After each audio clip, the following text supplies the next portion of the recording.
सकलभुवनरत्नं सच्चिदानन्दरत्नं सकलहृदयरत्नं सूर्यबिम्बान्तरत्नं विमलसुकृतरत्नं वेदवेदान्तरत्नं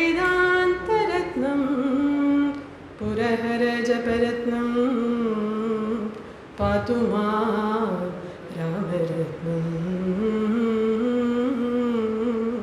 पातु मां रामरत्नं पातु मां रामरत्नं यत्र यत्र रघुनाथकीर्तनं तत्र तत्र कृतमस्तकाञ्जलिं बाष्पवारी परिपूर्णलोचनं मारुतिं नमत राक्षसान्तकम् हरे रामेति कृष्णेति नाम संकीर्तनं सदा लोकक्षेमाय कुर्वन्तं प्रेमिकं सद्गुरुं भजे प्रेमिकं सद्गुरुं भजे प्रेमिकं सद्गुरुं भजे जानकीकान्तस्मरणं जय जय राम राम आंजनेय स्वामिनः जय सद्गुरुनाथ महाराज की जय। ஸ்ரீமத் வால்மீகி ராமாயணத்தில் அந்த ராமாயண ஸ்லோகங்களையே அடிப்படையாக கொண்டு 9 நாட்கள் ராமச்சரித்திரத்தை பார்க்கணும்னு ஆரம்பித்து இது வரைக்கும் 2 நாட்களுக்கான கதைகளை பார்த்து முடிச்சிருக்கோம். பாலகாண்டத்தில் முதல் நாள் ராம ஜனனம் வரைக்கும் உண்டான கதைகள், அதுக்கப்புறமா சீதா கல்யாணம் வரைக்கும் உண்டான கதைகளை பார்த்தோம். பாலகாண்டத்துடைய முக்கியத்துவத்தை சொல்கிறச்சே அதில் ஆனந்தம் அப்படிங்கிற ரசம் நிரம்பி இருந்தது, அதுவே தலையை தூக்கி இருந்தது அப்படின்னு சொன்னோம். அதே போல் அதோடைய முக்கியத்துவம் என்ன அப்படின்னா இன்ட்ரடக்ஷன் ஆஃப் கேரக்டர்ஸ், யார் யார் கதாபாத்திரங்கள் வரா, யார் யார் ஆரம்பத்தில் எந்த தளத்தில் இந்த கதையை நடக்கிறது அப்படின்னு அதெல்லாம் நம்ம தெரிஞ்சுட்டோம். அந்த மணி முடிஞ்சோடு சொல்லுவோமா?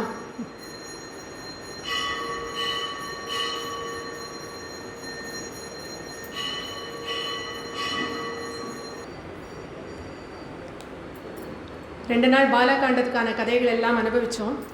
பாலகாண்டத்தில் ராமஜனனம் சீதா கல்யாணம் அப்படிங்கிற அந்த முக்கியமான 2 விசேஷமான கட்டங்களை 2 நாள் அழகாக அனுபவித்தோம். இன்றைக்கி அயோத்தியா காண்டத்துக்குள்ளே பிரவேசிக்க போகிறோம். அன்றைக்கி சொன்னது போல் அயோத்தியா காண்டம் அப்படிங்கிறது இந்த ராமாயணத்துக்கான முக்கியமான காண்டம். ராமச்சந்திர பிரபு இந்த அவதாரத்துக்கான காரணம் என்ன அப்படிங்கிறதுக்கான விதை இந்த காண்டத்தில் தான் விளைவிக்க போகிறது. அயோத்தியா காண்டம் எவ்வளோ முக்கியப்பட்டது அப்படிங்கிறதே 3 நாட்கள் உபன்யாசமாக சொல்கிறோம். அயோத்தியா காண்டத்தில் மொத்தம் 119 சர்க்கங்கள் இருக்குது. அந்த 119 சர்க்கங்களையும் 3 நாள் அனுபவிக்க போகிறோம். அதுலேருந்தே அயோத்தியா காண்டம் எவ்வளோ முக்கியம் அப்படிங்கிறத நம்ம தெரிஞ்சுக்கலாம். நிறையா கதாபாத்திரங்கள், ஒரு கதாபாத்திரமும் அப்படி ரத்னமாக இருக்கும். சமுத்திரம் இவ ரத்னாட்யம்னு சொன்னது போல் எல்லாருமே குணவான்களாக இருப்பாள். பொல்லாதவா அப்படிங்கிறவா ரொம்ப குறைச்ச ராமாயணத்திலேயே அப்பேற்பட்ட கேரக்டர்ஸ் எல்லாரும் அவளுடைய குணங்கள் என்ன அப்படின்னு எடுத்து காட்டக்கூடிய அழகான காண்டம் அயோத்தியா காண்டம். பாலகாண்டத்தை பற்றி சொல்லிட்டு இருந்தோம். அது ஒரு நல்ல பேஸ், ஒரு நல்ல ஃபவுண்டேஷன், ஒரு நல்ல தளம் அதுபோல் அமைஞ்சுது. எந்த இடத்துல எந்த காலகட்டத்தில் இந்த ராமாயணம் அப்படிங்கிற இந்த சரித்திரம் நடக்கிறது, தேவர்கள் எல்லாம் போய் எப்படி சரணாகதி பண்ணினா அப்படின்னு அந்த மாதிரி முக்கியமான விஷயங்கள் எல்லாம் பாலகாண்டத்தில் பார்த்துட்டோம். ஸோ இப்போ யார் யார் இருக்கா அப்படிங்கிறத நமக்கு தெரிஞ்சுக்கிட்டோம். இன்னிலேருந்து வரக்கூடிய கதைகள் இந்த 7 நாளுமே ரொம்ப முக்கியமான கதைகள். கிளை கதைகளே இல்லாமல் அப்படி லாடாடிச்ச குதிரை மாதிரி ராமன் ராமன் ராமன் ராமன் அந்த ராமனை சுற்றியே இருக்கும் இந்த கதைகள் எல்லாம். விடாத எல்லா நாளும் ராமனை முழுக்க எல்லாரும் அனுபவிக்கணும். இதுக்கு முன்னாடி 2 நாட்கள் கதையை அனுபவிச்சவா எல்லாருக்கும் பாக்கியம்தான். ஒருவேளை அனுபவிக்காதவளுக்கு இன்னிலேருந்து கேட்டால் கூட புரியும். ராமகதை எல்லாருக்கும் தெரிஞ்ச கதை தானே, என்றைக்கு வேணும்னாலும் சேர்ந்துக்கலாம். அவசியம் எவ்வளோ பேரை முடியறதோ அழைச்சின்னு வாங்கும். எல்லாரும் ராமகதை கேட்கணும். சீதாராமர்களோட அனுகிரகத்துக்கு பாத்திரமாகணும். ஆஞ்சநேயருக்கு அப்படி ஒரு சந்தோஷம் ஏற்படுமா ராமகதையை கேட்குறவாளுக்கு. ஆஞ்சநேயர் நினச்சிருந்தாலே புத்திர் பலம் யசோதைரியம் நிர்பயத்துவம் ரோகதா அஜாட்யம் வாக்பட்டுத்வம் ச ஹனுமத் ஸ்மரணாத் பவேத். ஆஞ்சநேயரை நினச்சிருந்தாலே இதெல்லாம் கிடச்சி விட்றது. புத்தி பலம் யசஸ் அப்படின்னா கீர்த்தி கிடச்சி விட்றது. தைரியம், மனசில் ஒரு தைரியம் வந்துவிடுறது. வாக் சுத்தி ஏற்படுறது. வியாதியே இல்லாத ஒரு நிலைமை ஏற்படுறது. முக்கியமாக ராம பக்தி ஏற்படுறது. இதெல்லாம் ஆஞ்சநேயர் நமக்கு எப்போ கொடுப்பார் அப்படின்னா, ராம கதையை நம்ம மனசார அனுபவிக்கும் பொழுது அது நமக்கு கிடைக்கிறது. இன்று தொடங்கி இருக்கக்கூடிய கதைகள் எல்லாம் நம்ம எப்பவும் போல் அந்த கதையோடு சேர்ந்து அனுபவிக்கலாம். சரியாக 2 மணி நேரத்தில் முடியுமான்னு எனக்கு தெரியல. ஒரு 5-10 நிமிஷம் எக்ஸ்ட்ரா ஆனால் கூட கடைசி வரைக்கும் கேட்டுவிட்டு அதுக்கப்புறம் கிளம்பலாம். ஏன்னா எப்படியுமே நித்தா ஆரம்பிக்கிறதுக்கே ஒரு 6:10 ஆகிடுது. 8:10 8:20க்குள்ளே அவசியம் முடிச்சுடுவோம் கதையை. எதையும் விடாமல் சொல்லணும்னு ஒரு ஆசை, அவ்வளோதான். ஏதாவது விட்டு போச்சுன்னா அடுத்த தரம் பார்த்துக்கலாம். இது ஒரு சின்ன இன்ட்ரடக்ஷனோட இப்போ நம்ம கதைக்குள்ளே போகலாம். அழகாக தாம்பத்தியம் அப்படிங்கிறது விசேஷமான ஒரு ஆசிரமம். கிரகஸ்தாசிரமம் அப்படிங்கிறதே இந்த 4 ஆசிரமங்களில் ரொம்ப வசத்தியாக சொல்லக்கூடிய ஆசிரமம். சாதாரண பிராகிருத்தமாக இருக்கக்கூடிய சதிபதிகளுக்குள்ள ஒற்றுமையே ரொம்ப பெருசாக போற்றத்தக்கது. அந்யோன்யமாக இருக்காளே அப்படின்னு சதிபதிகள் நடுவில் கூட போகக்கூடாது அப்படின்லாம் கூட நம்ம வச்சுட்டுருக்கோம். அப்படி இருக்கிறச்சே சாக்ஷாத் ஜெகத் ஜனனி லோகநாதனாக இருக்கக்கூடிய சீதாராமர்களுடைய தாம்பத்தியம் அப்படிங்கிறது நமக்கெல்லாம் ஒரு முன்னோடியாக இருந்து அவளுடைய இல்லற தர்மத்தை நடத்தி காட்டியிருக்கா அப்படின்னு தான் சொல்லணும். வாகர்த்தாவிவ சம்பிருக்தம் வாகர்த்த பிரதிபத்தே ஜெகத பிதரவ் வந்தே பார்வதி பரமேஸ்வரவ் அப்படின்னு இது ஸ்ரீ காளிதாசருடைய ஸ்லோகம். பார்வதியும் பரமேஸ்வரன் அப்படின்னா எப்படி வாக்கையும் அர்த்தத்தையும் பிரிக்க முடியாதோ அதுபோல் பார்வதி பரமேஸ்வரால் பிரிக்கவே முடியாது. ஒரு வார்த்தை சொல்கிறோம், ஒரு சொல் சொல்கிறோம் அப்படின்னா அதோட அர்த்தமும் சேர்ந்தே தானே வருது. அர்த்தத்தை தனியாக பிரிக்க முடியாது இல்லையா? அதுபோல் பார்வதி பரமேஸ்வராள் அப்படின்னு காளிதாசர் சொல்கிறார். இது சீதாராமர்களுக்கும் பொருந்தும். ஆக்கியாதி ஹிருதயம் ஹிருதா அப்படின்னு ராமர் மனசில் என்ன நினைக்கிறார் அப்படிங்கிறது சீதைக்கு முன்னாடியே தெரியும். சீதை என்ன விரும்புகிறா, மனசில் என்ன நினைக்கிறான்னு ராமருக்கு அதுக்கு முன்னாடியே தெரியும். அவள் வார்த்தைகளால் பேசின்றதை விட ஹிருதயத்தினால நிறையா பேசின்றாலாம். தஸ்யாஸ்யபர்த்தாத்விகுணம் ஹிருதயே பரிவர்த்ததே அந்தர்கதம் அபிவ்யக்தம் மாக்யாதி ஹிருதயம் ஹிருதா. ஹிருதயத்தினால பேசிக்கிறார் அப்படின்னு இந்த ஸ்லோகம். சீதாதேவி தனக்கு கல்யாணம் ஆகிறதுக்கு முன்னாடி தனக்கு வரக்கூடிய கணவர் எப்பேற்பட்ட குணங்களோடு இருக்கணும் அப்படின்லாம் ஒரு லிஸ்ட்டு போட்டு கற்பனை பண்ணி வச்சுட்டு இருந்தாலாம். கல்யாணம் பண்ணிட்டதுக்கப்புறம் பார்த்தா அவள் என்ன லிஸ்ட் பண்ணி வச்சுருந்தாளோ அதை காட்டிலும் 2 மடங்காக சிறந்த குணவானாக ராமர் திகழ்றதை பார்த்துட்டும் அவ்வளோ சந்தோஷப்பட்டாளாம். அப்பேற்பட்ட கல்யாண குணங்கள் மிக்க அந்த ராமனுக்கு ஏற்ற தர்ம பத்னியாக சீதா ஸ்ரீரிவ ரூபிணி அப்படின்னு சாக்ஷாத் அந்த லக்ஷ்மியை போலவே ரூபங்களோடையும் குணங்களோடையும் அந்த சீதை அழகாக சக தர்ம பத்னியாக ராமச்சந்திர பிரபுக்கு இருந்துட்டு வரா. தயா சராஜர்ஷி சுதோபி ராமயா சமேயிவான் உத்தம ராஜகன்யா உத்தம ராஜகன்யா. அதுபோல் ரொம்ப உத்தமமான கன்யா சாக்ஷாத் லக்ஷ்மியும் நாராயணனும் எப்படி அந்த வைகுண்டத்தில் இருந்துட்டு வராளோ அதுபோல் சீதாராமர்கள் அயோத்தியில் வாழ்ந்துன்னு வந்தா அப்படின்னு இப்போ நம்ம சொன்ன ஸ்லோகம் தான் பாலகாண்டத்துடைய கடைசி ஸ்லோகம். இதோ இப்போது அடுத்த காண்டமான அயோத்தியா காண்டத்துக்குள்ளே பிரவேசிக்க போகிறோம். முதல் ஸ்லோகம். கச்சதா மாதுலகுலம் பரதேன மகாத்மனா சத்ருக்னோ நித்யசத்ருக்னः நீதः பிரீதி புரஸ்கிருதः சதத்ர ன்யவசத்ராத்ரா சஹ சத்கார சத்கிருதः மாதுலேன அஸ்வபதினா புத்திரஸ்நேஹேன லாலிதः. பரதனுடைய மாமா யுதாஜித் அப்படின்னு பேர். கைகேயியுடைய சகோதரன். அவர் சீதாராமர்களுடைய கல்யாணத்துக்கு மிதிலா தேசத்துக்கே வந்திருந்தார். முதல்ல அயோத்திக்கு தான் வரார் பரதனை பார்க்கணும் அப்படிங்கிறதுக்காக. அயோத்தியில் யாருமே இல்லையே. கேட்டப்போ எல்லாரும் மிதிலைக்கு போயிருக்கா, சீதாராமர்களுக்கு கல்யாணம்னு அங்கே போயிருக்கா அப்படின்னு உடனே யுதாஜித்தும் இங்கேருந்து அயோத்தியிலேருந்து மிதிலா தேசத்துக்கு போய் அங்கே குழந்தைகள் கல்யாணம்லாம் பார்த்துட்டு திரும்பி அயோத்திக்கு வரார். அவருக்கு தன் மருமானான பரதனை கேகே தேசத்துக்கு கூட்டின்னு போய் லாலனை பண்ணணும் அப்படின்னு ரொம்ப ஆசையாக இருக்குது. அதனால தசரத சக்கரவர்த்தி கிட்ட போய் கேட்டுக்கிறேன், நான் கூட்டின்னு போகட்டுமா, பரதனை எங்காத்துக்கு கூட்டின்னு போய் கொஞ்சம் காலம் வச்சுட்டு லாலனை பண்ணிவிட்டு அதுக்கப்புறமா திரும்பி அனுப்பித்தரேனே. அதுக்கு என்ன, கூட்டின்னு போங்கோளே அப்படின்னு குழந்தைகளை வெக்கேஷனுக்கு அனுப்புவா இல்லையா, அதுபோல் பரதனை கூட்டின்னு போங்கோ அப்படின்னு யுதாஜித்தோடு அனுப்புகிறேன். பரதன் அப்படின்னா சத்ருக்னனும் சேர்த்தி. பிரீத்தி புரஸ்கிருதக நீத்தக பிரீத்தி புரஸ்கிருதக, தனக்கு பிடித்தமான சத்ருக்னனை தன் கூட தானே கூட்டிகிட்டு போகிறார் பரதன். நான் வரட்டுமா அப்படின்னு சத்ருக்னன் கேட்கல, அவரே கூட்டிகிட்டு போகிறார். ஏன்னா வக்கணையாக பேசுறதுக்கு கூட சத்ருக்னன் இல்லாமல் பரதனுக்கு முடியவே முடியாது, ஒரு காரியமும் ஓடாது. 2 பேரும் முதல் நாளே பார்த்தோமே, அப்படி பரதனுக்கு தன் பிராணங்களை காட்டிலும் சத்ருக்னன் கிட்ட அப்பேற்பட்ட ஒரு பிரீத்தி இருக்குது. அதனால 2 குழந்தைகளுமா சேர்ந்து இங்கே அயோத்தியிலேருந்து கிளம்பி யுதாஜித் அப்படிங்கிற பரதனுடைய மாமாவோட கேகே தேசத்துக்கு போகிறான். அங்கே போய் அவள் 2 பேரையும் ரொம்ப நல்லா பார்த்துக்கிறா. யுதாஜித்தும் சரி, அஸ்வபதி அப்படின்னு பரதனுடைய தாத்தா, கைகேயோட அப்பா, அவள் 2 பேருமே அந்த 2 குழந்தைகளுமே பாரபட்சம் இல்லாமல் ரொம்ப நல்லா பார்த்துக்கிறா. பரதன் தானே மருமான், பரதன் தானே பேரன், அவனை மட்டும் நல்லா பார்த்துக்கணும்னு இல்லாமல் 2 குழந்தைகளையுமே சமமாக எந்த ஒரு பாரபட்சமும் இல்லாமல் ரொம்ப நல்லா பார்த்துக்கிறா. கேளிக்கைகளுக்கு குறைச்சல் இல்லை, சத்சங்கங்களுக்கு குறைச்சல் இல்லை, சாப்பாடு உணவு வகைகளுக்கு எந்த குறைச்சலுமே இல்லை. அப்படி இருந்த போதிலும் தத்ராபி நிவசந்தௌ தௌ தர்ப்யமாணௌ ச காமதः भ्रातरौ ஸ்மரதாம் வீரோ விருத்தம் தசரதம் ருதம். 2 பேரும் இழைச்சுட்டே போனாலாமே. ஏன் எதனால இழைக்கிறா அப்படின்னாக்க, 2 பேரும் பேசிக்கிறா, நம்ம பாட்டுக்கு அப்பாவை, வயசான அப்பாவை விட்டுட்டு நம்ம இங்கே வந்து உட்கார்ந்துட்டு இருக்கோமேடா, அப்பாவுக்கு பாத சேவை பண்ண வேண்டாமா, அப்பா கூட இருந்து அப்பாவுடைய ராஜ்ய அதிகாரங்களுக்கெல்லாம் நம்ம ஒத்தாசையாக இருக்க வேண்டாமா, இப்படி நம்ம பாட்டுக்கு வந்துட்டோமே அப்படின்னு அவள் அப்பா தசரதனை நினச்சி 2 பேரும் அப்படியே இழைச்சி போகிறாளாம். இருந்தாலும் அவளுக்கே ஒரு சமாதானம், சரி நம்ம தான் இங்கே வந்துட்டோம், ராமண்ணா இருக்கா, ராமண்ணா பார்த்துப்பேன், தம்பி லக்ஷ்மணன் இருக்கான், லக்ஷ்மணன் அப்பாவை நன்னா பார்த்துப்பான் அப்படின்னு ஒரு சமாதானமும் ஏற்படுறது.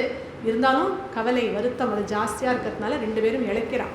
சரி, இங்கே ராஜா எப்படி இருக்கார் அப்படின்னா, ராஜா நிவசந்தௌ தௌ தர்ப்யமாணௌ ச காமதः, அவருமே இழைச்சுட்டே போகிறார்.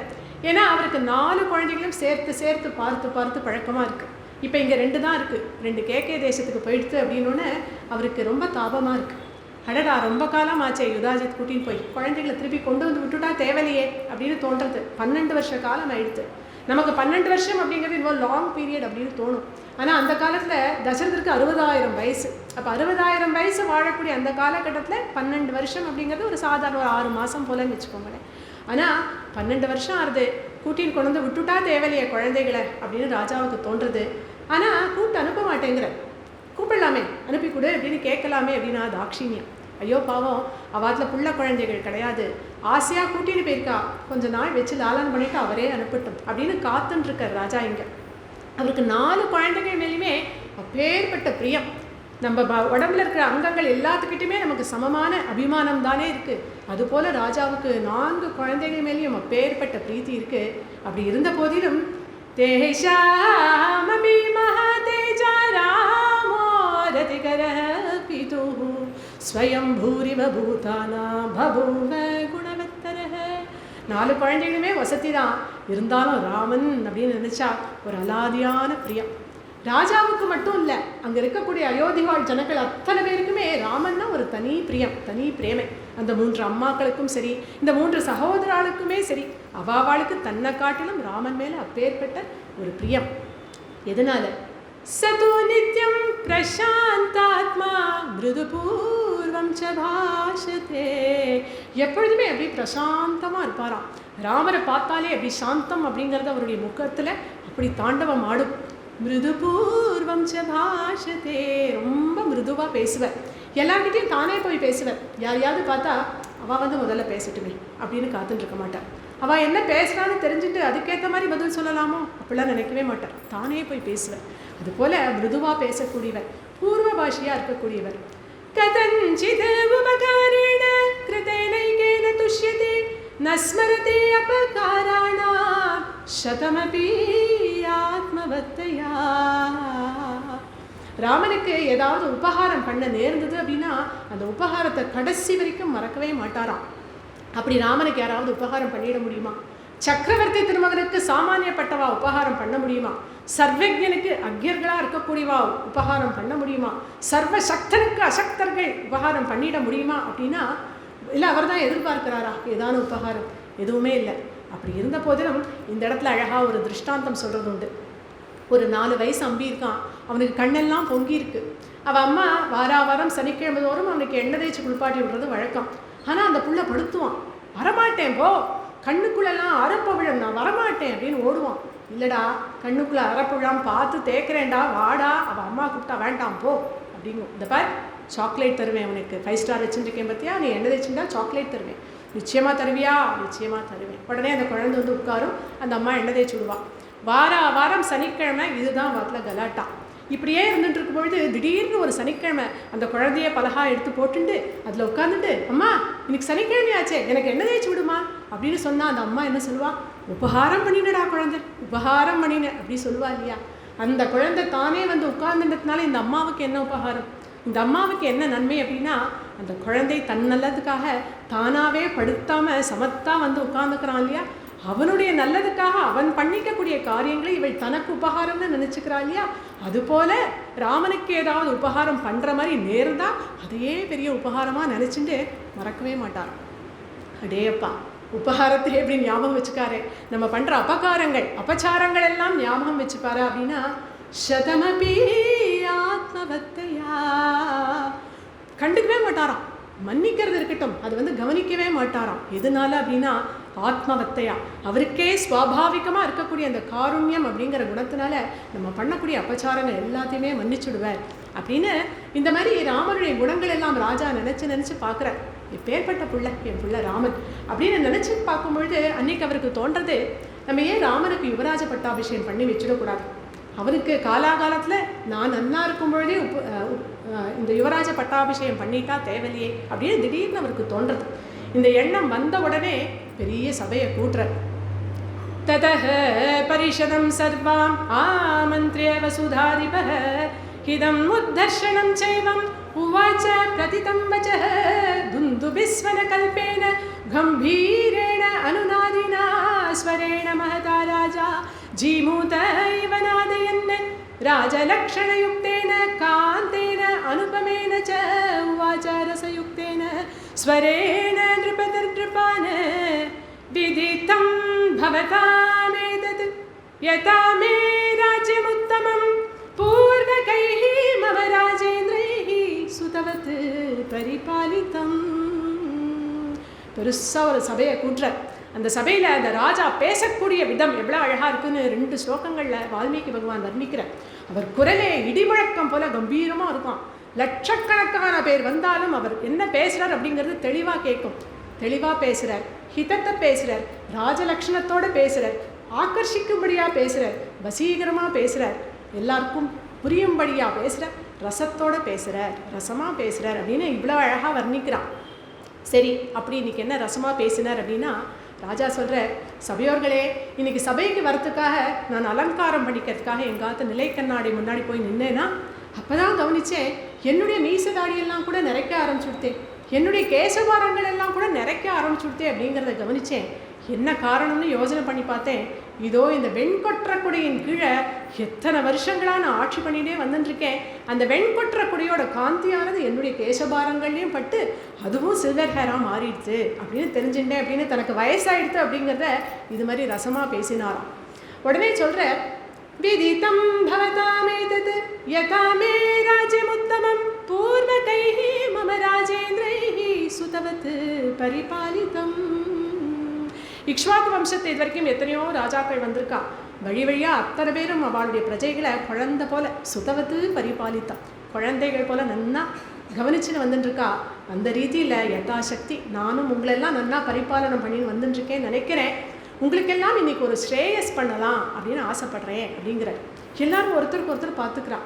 ஏற்கனவே நல்லா தானே இருக்கும், ஏற்கனவே சுகமாக இருக்கும், ஒரு குறையில்லை, இதுக்கும் மேலே என்ன ஸ்ரேயஸ் பண்ண போகிறார் ராஜா அப்படின்னு ஒருத்தருக்கு ஒருத்தர் பார்த்துக்கும் பொழுதே ராஜா சொல்கிறார், இதம் ஷரீரம் லோகஸ்ய கிருத்ஸ்னஸ்ய சரதாஹிதம் பாண்டரஸ்யாத பத்ரஸ்ய சாயாயாம் சரிதம் மயா பிராப்ய வர்ஷ சஹஸ்ராணி பஹூன்யாயும்ஷி ஜீவதः ஜீர்ணஸ்யாஸ்ய ஷரீரஸ்ய விஸ்ராந்திம் அவிரோச்சயே.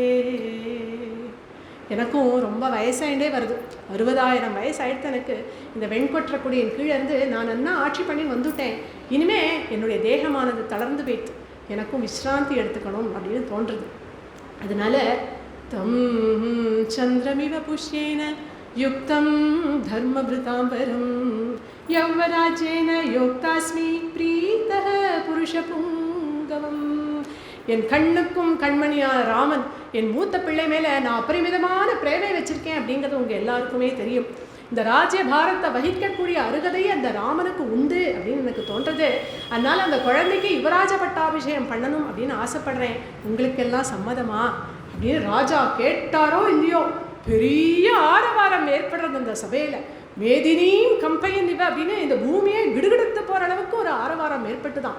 சில பேர் ஆஸ்போட்டனம் பண்ணிக்கிறா, சில பேர் கை தட்டுறா, சில பேர் பேஷ் பேஷ் அப்படின்னு சொல்கிறா, சில பேர் அவளுக்குள்ளே பேசிக்கிறான். எவ்வளோ நல்ல விஷயம் இல்லை, எவ்வளோ சந்தோஷமாக இருக்கு இல்லையா அப்படின்னு அவளுக்குள்ளேயே பேசிக்கிறான். அவள் ஆனந்தம் எப்படி இருக்குது அப்படின்னா, விருஷ்டிமந்தம் மகாமேகம் நர்தந்த இவ பர்ஹிணக அப்படின்னு ஆகாசத்தில் கருமேகங்கள் எல்லாம் பார்த்தாச்சுன்னா மயில்களெல்லாம் எப்படி நர்தனம் ஆடுமோ அதுபோல் சந்தோஷப்பட்டாளாம். அத்தனை பேரும் ஏகமுகமாக ஒரே குரலில் சொல்கிறா, இச்சாமோஹி மகாபாஹும் ரகுவீரம் மகாபலம் கஜேன மஹதாயாந்தம் ராமம் சத்ராவிருதானனம் கஜேன மஹதாயாந்தம் ராமம் சத்ராவிருதானனம். இச்சாமக இச்சாமக, விரும்புகிறோம் விரும்புகிறோம் அப்படின்னு அத்தனை பேரும் சொல்கிறான். அந்த குழந்தை ராமனை அப்படியே அவன் சத்ருஞ்சயன் அப்படிங்கிற அந்த பட்டத்து யானை மேலே ஏறி அவனுக்கு சத்திரச்சாமரங்கள் எல்லாம் போடப்பட்டு இந்த 4 வீதிகளிலும் பவனி வரக்கூடிய அழக ராஜன்னு நாங்கள்லாம் பார்க்கணும்னு ஆசைப்படுறோம் அப்படின்னு அத்தனை பேரும் ஒருத்தர் பாக்கி இல்லாமல் ஒரே கோரஸாக கத்துறா. இதை கேட்டோன்னே ராஜாவுக்கு ஒரு பயம் வந்துடுது, ஒரு சந்தேகம் வந்துடுது. என்னடா இது, நம்ம ராஜ்யத்தில் ஏதான குறை இருந்ததோ அதனால தான் என்னை உருட்டி விட்டுட்டு என் உள்ள ராமனை ராஜாவாக ஆக்கணும்னு இவ எல்லாரும் ஆசைப்படுறாளோ அப்படின்னு ஒரு சந்தேகம் வந்துதான். ஏன் இந்த ஜனங்களுக்கெல்லாம் ராமர்கிட்ட எப்பேற்பட்ட பிரியம் இருக்குன்னு ராஜாவுக்கு தெரியாதா அப்படின்னா தெரியும். இருந்தாலும் அஜானன் இவ ஜிக்ஞாசுகு, தெரியாதது போல அந்த ஜனங்களை பார்த்து கேட்குற, சரி மகாஜனங்களே, என்னுடைய ஆட்சியில் ஏதாவது குறை இருக்கா, இருந்தால் சொல்லுங்கோ, நான் நிவர்த்தி பண்ணினுடுறேன் அப்படிங்கிற. எல்லாரும் கைகளை குளிச்சுண்டா. ராஜன்னு உங்கள் ஆட்சியில் ஒரு குறையும் கிடையாது, குறைன்னு நாங்கள் சொல்லலை. ஆனால் சித்த முன்னாடி நீங்கள் என்ன சொன்னேன், இதம் சரீரம் லோகசிய கிருத்னசிய சரஹா சரதாஹிதம், எனக்கே வயசாயிட்டு தளர்ந்து போயிட்டுன்னு சொன்னேன் இல்லையா. நீங்கள் விஸ்ராந்தி எடுத்துக்கிறது தான் நியாயம், உங்களுக்கு நிஜமாகவே வயசாயிட்டு, அதனால தான் சொல்கிறோம் நீங்கள் விஸ்ராந்தி எடுத்துக்கோங்க. அந்த குழந்தை ராமனை பட்டாபிஷிக்தனாக பார்க்கணும்னு எங்களுக்கெல்லாம் ரொம்ப ஆசையாக இருக்குது. அப்படி அந்த ராமன் மேலே உங்களுக்கு இப்பேற்பட்ட பிரியம் வரத்துக்கு என்ன காரணம் அப்படின்னு ராஜா கேட்டோன்னே ராம குணங்களை அப்படியே அந்த பௌர ஜனங்கள் வர்ஷிக்கிறான். பகவோ நிருப கல்யாணா குணாஹ புத்ரஸ்ய சந்தி தே குணான் குணவதோ தேவா தேவகல்பஸ்ய தீமதः பிரியானானந்தனான் கிருஷ்ணான் பிரவக்ஷ்யாமோ அத்யதாத் ஷ்ருணு दिव्यैर्गुणैः शक्रसमो रामः सत्यपराक्रमः इक्ष्वाकुभ्योऽपि सर्वेभ्यो व्यतिरिक्तो निशाम्पते रामः सत्पुरुषो लोके सत्यधर्मपरायणः साक्षात् रामात् विनिवृत्तो सर्वस्यापि श्रियासः प्रजासुखत्वे चन्द्रस्य वसुधायाः क्षमागुणैः बुद्ध्या बृहस्पते स्तुल्यो वीर्ये साक्षात् शुचीपतेः धर्मज्ञः सत्यसन्धश्च शीलवान् अनसूयकः शान्तः सान्त्वयिताश्लक्ष्णः कृतज्ञो विजितेन्द्रियः मृदुश्च स्थिरचित्तश्च सदा भव्यो अनसूयकः प्रियवादी च भूतानां सत्यवादी च राघवः बहुश्रुतानां वृद्धानां ब्राह्मणानाम् उपासिता तेन अस्य इह अतुला कीर्तिः यशस्तेजश्च वर्तते देवासुरमनुष्याणां सर्वश्रेषु विशारदः सम्यक् विद्याव्रतस्नातो यथावत् साङ्गवेदवित् गान्धर्वे च भुवि श्रेष्ठो बभूव भरताग्रजः कल्याणाभिजनः साधुः अधीनात्मा महामतिः द्विजैरभिविनीतस्य श्रेष्ठैर्धर्मार्तनैः पुनैः यदा व्रजति सङ्ग्रामं ग्रामार्थे नगरस्य वा गत्वा सौमित्रिसहितो नाविजित्य निवर्तते सङ्ग्रामात् पुनरागम्य कुञ्जरेण रतेन वा पौरान् स्वजलवन् नित्यं कुशलं परिपृच्छति पुत्रेषु अग्निषु दारेषु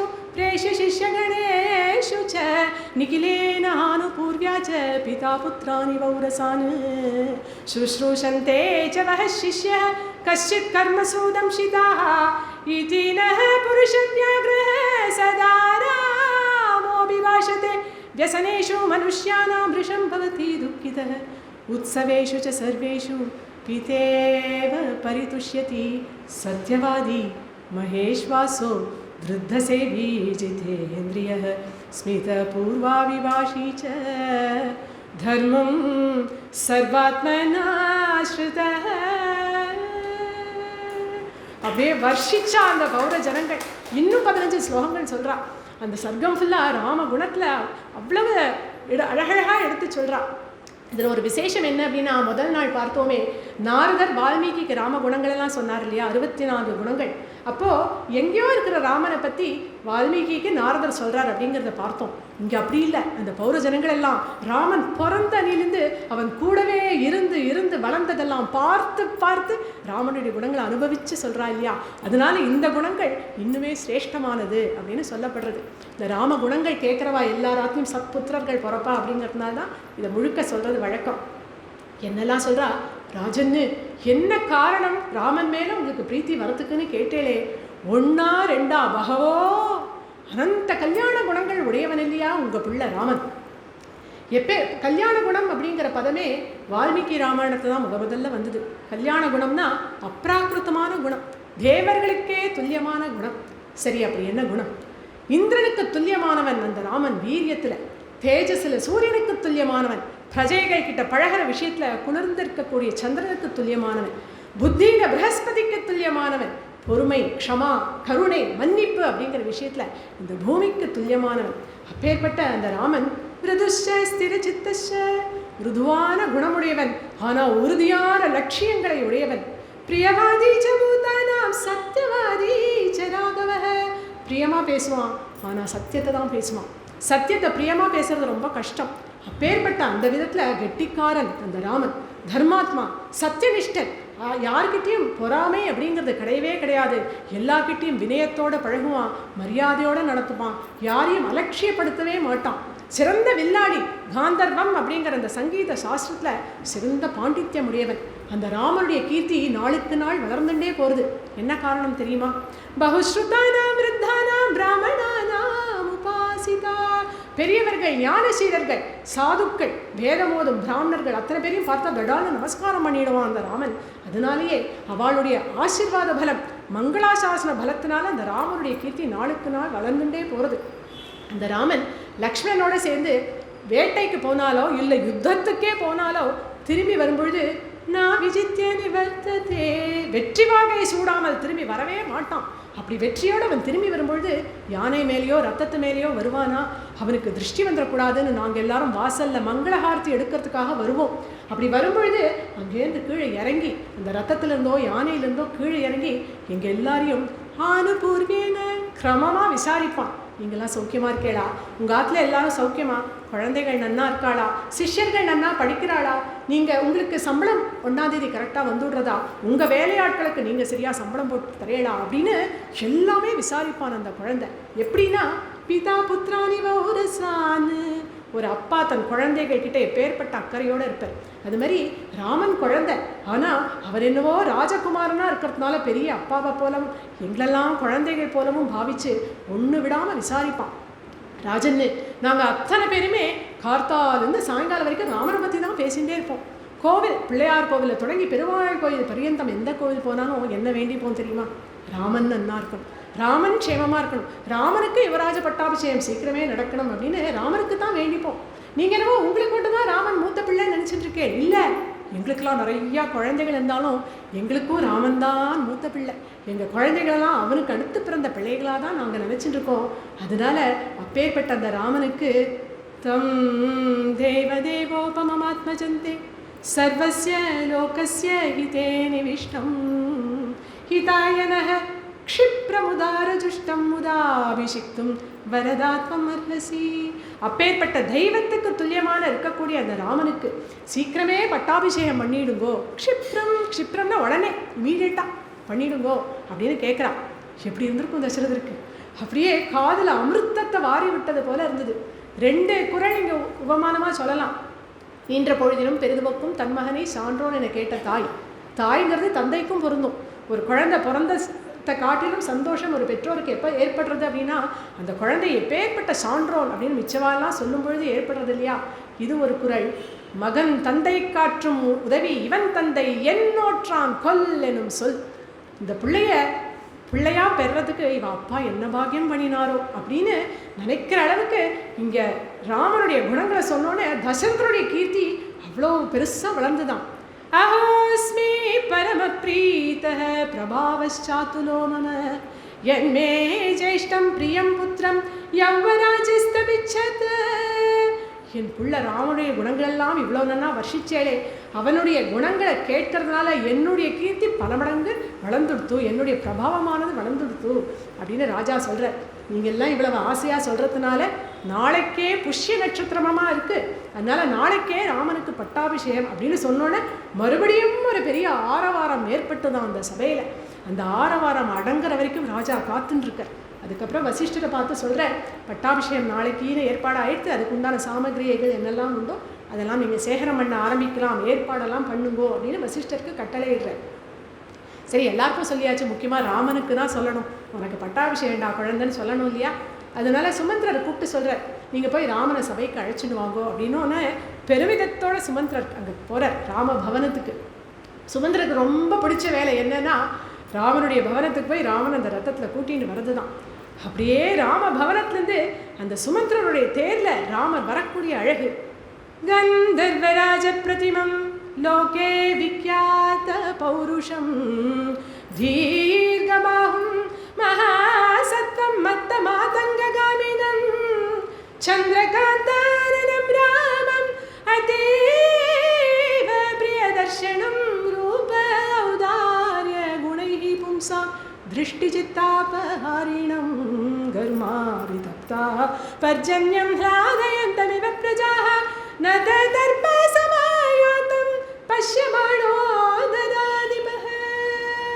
இன்னைக்கு முக்கியமாக ஒரு விஷயம் சொல்லணும். இன்றைக்கி நம்ம நிறையா ராமருடைய ரூபத்தையும் குணங்களையும் நிறையா பார்ப்போம்.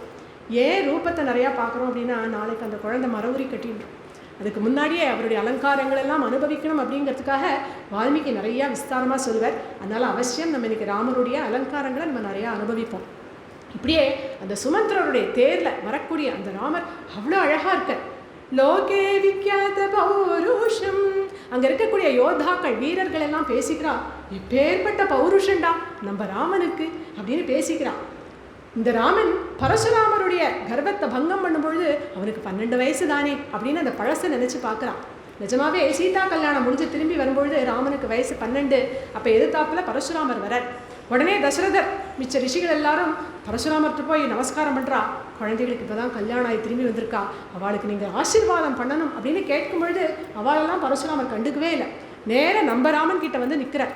ராமா, நீ மிதிலையில் சிவதனுசு பங்கம் பண்ணிட்டதா கேள்விப்பட்டேன், ரொம்ப சந்தோஷம். இதோ என் கையில் வச்சுருக்கேனே விஷ்ணு தனுசு, முடிஞ்சால் இதில் நான் ஏற்றி உன்னுடைய அம்பை இதில் எய்து காட்டு பார்க்கலாம் அப்படின்னு உடனே 12 வயசு ராமன் அப்படியே பரசுராமர் கையிலேருந்து அந்த விஷ்ணு தனுசை பிடுங்கினாராம். அப்படியே அனாயாசமாக பிடுங்கி அதில் நான் ஏற்றி அம்பையும் வச்சுட்டு கேட்குற, சுவாமி என்னுடைய பானம் மோகமாகி போகக்கூடாது, இதுக்கு பலனாக நீங்கள் சம்பாதிச்ச நோக்கங்களெல்லாம் கொடுக்குறேளா, இல்லை உங்கள் பார்த்த கதியை சமர்ப்பணம் பண்ணுறேளா அப்படின்னு கேட்டோன்னே பரசுராமர் வெட்கப்படலை, கோவப்படலை, சந்தோஷப்பட்டாராம். அப்பா ரொம்ப சந்தோஷம், நீ இவ்வளவு நன்னா இந்த விஷ்ணு தனுசில் நான் ஏற்றினேங்கிறது எனக்கு பெருமையாக இருக்குது, என்னுடைய அனிமா மகிமா உடைய பாதகதியை போக்கிடாதே, நான் சம்பாதிச்ச நோக்கங்களெல்லாம் உனக்கு அர்ப்பணம் பண்ணுறேன் அப்படின்னு சொல்லி குழந்தைகளா நமஸ்காரம் பண்ணுங்கன்னு சொல்லி அக்ஷதையை போட்டு ஸ்வஸ்திதேஸ்து பரந்தப்ப அப்படின்னு ஆசீர்வாதம் பண்ணிட்டு போனேன். அதை இந்த யோதாக்களெல்லாம் இன்னைக்கு ஞாபகப்படுத்தி பார்க்குறான். அப்பேற்பட்ட பௌருஷண்டா நம்ம ராமனுக்கு. தீர்க்கபாகு, நிறையா கோக்களை தானம் பண்ணினதுனாலே நம்ம ராமனுக்கு கைகள் நீளமான கைகளாக இருக்கே அப்படின்னு இவெல்லாம் பேசிட்டு இருக்கும் பொழுதே சுமந்திரர் கைலாக்கு கொடுத்து அந்த ராமச்சந்திர பிரபுவை இறக்குறார். அப்படியே அந்த வீதியில் ராமன் நடந்து வரும்பொழுது மத்த மாதங்க காமீனம், மதங்கொண்ட யானையை போல அழகா ஜம்முன்னு நடந்து வர ராமன் பின்னாடியே முண்டி அடிச்சுட்டு நிறையா ஜனங்கள் ஓடி வரா. ஏன் என்னைக்கான பார்க்காத வஸ்துவாக இருந்தால் இவ்வளவு ஆசை ஏற்படும். நித்தம் தான் பார்த்துட்டே இருக்காளே, போக வர ராமனை பார்க்குறா, அப்புறம் முண்டி அடிச்சுட்டு ராமன் பின்னாடி வருவானே அப்படின்னா போருன்னு தோணவே இல்லையே, அழுக்கவே இல்லையே. அதீவ பிரியதர்ஷன் தான் இருக்கிறதுனால ராமன் பின்னாடி முண்டி அடிச்சுட்டு வரா. ஆனால் உள்ளே இவாளுக்கெல்லாம் இடமில்லை, உள்ளே ஏற்கனவே ஜாம் பேக்டாக இருக்குது, அத்தனை பேர் உட்கார்ந்துட்டு இருக்கா. அது தெரிஞ்ச ராமர் என்ன பண்ணுறார், அப்படியே ஒரு 4 படிக்கட்டு ஏறி இப்படி திரும்பினாராம். திரும்பி தன் கையை வசர்த்தி அவள் எல்லாரையும் அமர்த்தினானாம். அப்படி திரும்பின ராமனுடைய முகம் எப்படி இருக்குன்னா, சந்திரகாந்தானனம் ராமம் அதீவ பிரிய தர்ஷனம், அப்படியே அப்போ உதிச்ச பூர்ணச்சந்திரனை போல ராமனோட முகம் இருக்கிறத பார்த்துட்டு அத்தனை ஜனங்களும் எழுதி வச்ச சித்திரம் போல நூல் கட்டினதை போல அவள் எங்கே இருந்தாலோ அதே இடத்துல அப்படியே ஸ்தம்பிச்சு நின்னாலும் உள்ளே போயிட்டு வந்துவிடுறேன் அப்படின்னு சொல்லிட்டு ராமன் கிளம்பி போகிறேன். சரி, ராமன் தான் உள்ளே போயாச்சு, உள்ள இடமும் இல்லை, இவெல்லாம் வந்த வேலையை பார்த்து ஆற்றுல வேலையை இருக்கும், திரும்பி போகலாமே அப்படின்னா எதுக்கு திரும்பி போகணும், உள்ளே போன ராமன் திரும்பி வருவானே, திரும்பி வரும்பொழுது பார்க்கலாமே அப்படின்னு சந்திரமசக ஸ்வரித்பதிகி அப்படின்னு சமுத்திரம் எப்படி சந்திரனுடைய வரவுக்காக காத்துருக்குமோ அது மாதிரி இந்த ஜனசமுத்திரம் ராமச்சந்திரனுடைய வரவுக்காக காத்துண்டு வாசல்லையே நின்றுட்டு இருந்தது. அந்த படிகள் இன்னும் ஒரு 10 படிக்கட்டுகள் இருக்குது. அதில் ராமன் ஏறி வரக்கூடிய அழகை அங்கே சிம்மாசனத்தில் உட்கார்ந்துட்டு இருக்கக்கூடிய தசரத சக்கரவர்த்தி பார்த்து பார்த்து சந்தோஷப்படுற அழகான நெற்றி, அதில் கஸ்தூரி திலக்கம், அந்த குட்டில குந்தலங்கள் எல்லாம் அந்த கண்ணங்களில் வந்து படுறது, தாமரை பூ போன்ற கண்கள், சம்பக்க புஷ்பம் போல அழகான நாசி, கொவ்வைப்பழம் போன்ற உதடுகள், முத்துப்பதித்தார் போல பற்கள், கண்ணாடியை வத்த கபோலங்கள், அதில் அந்த மக்கர குண்டலங்கள் வந்து டாலடிக்கிறது, அகன்ற தோள்கள், உருண்ட திரண்ட புஜங்கள், அந்த தோள்களில் தோள்வழியை சாத்திண்டு சங்கு போன்ற கழுத்தில் நிறையா ஆபரணங்கள் எல்லாத்தையும் போட்டுண்டு, இடுப்பில் போட்டுக்க வேண்டிய ஆபரணமும் போட்டுண்டு, காலில் ஸ்வர்ண நூப்புரம் போட்டுண்டு அழகான பட்டு பீதாம்பரம் கட்டின்ட்டுருக்கார். அதுக்கு கான்ட்ராஸ்டாக வைலட் கலரில் உத்தரியத்தை போட்டுருக்காராம். அவர் ஏறி வரும்பொழுது அந்த உத்தரியம் அந்த படிக்கட்டை தொட்டுட்டு போகிறது. அதெல்லாம் அங்கேருந்து பார்த்து ரசிக்கிறார் அந்த தசரத சக்கரவர்த்தி. அப்படி இவ்வளோ அழகாக நடந்து போய் அப்பாவோட சரணங்களில் விழுந்து நமஸ்கரித்த ராமனை அப்படியே அள்ளி அணைச்சி தூக்கிக்கிறார். கட்டிண்ட பக்கத்தில் இருக்கக்கூடிய ஒரு ஆசனத்தை காட்டி அதில் உட்காருப்பா ராமா அப்படிங்கிற.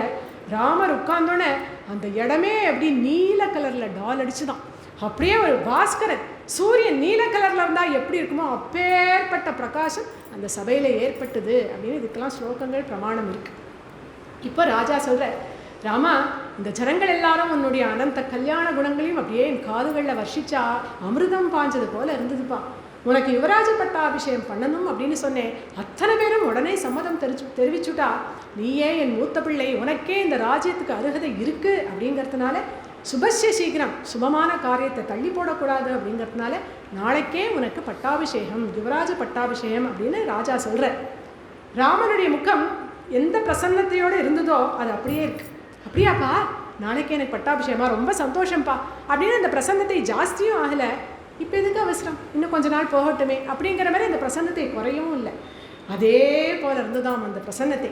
அதை முதற்கொண்டு பார்த்துக்கிறா எல்லா ஜனங்களும். அப்புறம் சபை கலையிறது. சரி, சொல்கிறவாளுக்கு சொல்லியாச்சு, அவாவா ஆற்றுல போய் வேலை பார்க்கணுமே, நாளைக்கு பட்டாபிஷேகம் தான், கோலம் போடணும், தோரணம் கட்டணும், எவ்வளோ வேலை இருக்குது. அவாவா கிளம்பி போகிறா. ராமனும் தன் பவனத்துக்கு போயிடுறார். தசரதரும் தன்னுடைய ஆற்றுக்கு வந்துடுறார். தசரதர் தனியாக இருக்கும்பொழுது யோசிச்சு பார்க்குறார், ஏன் சபையில் ராமா உனக்கு பட்டாபிஷேகம்னு சொன்னேன், அவன் வந்து சந்தோஷப்பட்டதாகவே தெரியலையே, ஏன் அவன் இதை ரொம்ப லைட்டாக எடுத்துக்கிறான், ராமனுக்கு ஒரு வேலை இதில் இஷ்டம் இல்லையா, சரி அவனையே கூப்பிட்டு கேட்டுடுவோம் அப்படின்னு மறுபடியும் ராமனை கூப்பிடுறேன். இப்போ ராமன் வந்தோடனே ராமனை பக்கத்தில் உட்காந்து வச்சுட்டு சொல்கிறேன், ராகவா, மனுஷாலா பிறந்தவாளுக்கு 3 கடன்கள் இருக்குது. தேவக்கடன், பித்ருக்கடன், ரிஷிக்கடன். இந்த 3 கடன்களையும் நான் ஒரு மாதிரி எல்லாத்தையும் சரி கட்டிட்டேன்.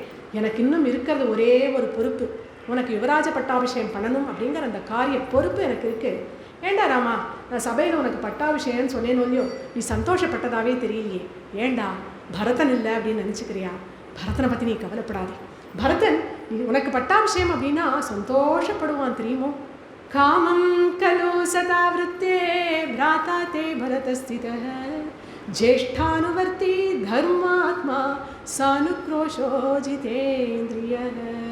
பரதனை பற்றி தசரதர் அழகாக சொல்கிறேன். அவனுக்கு வந்து உன்னை அண்ணா அப்படின்னு உன்னை பின்பற்றி நடக்கக்கூடிய அப்பேற்பட்ட குணம் உண்டு.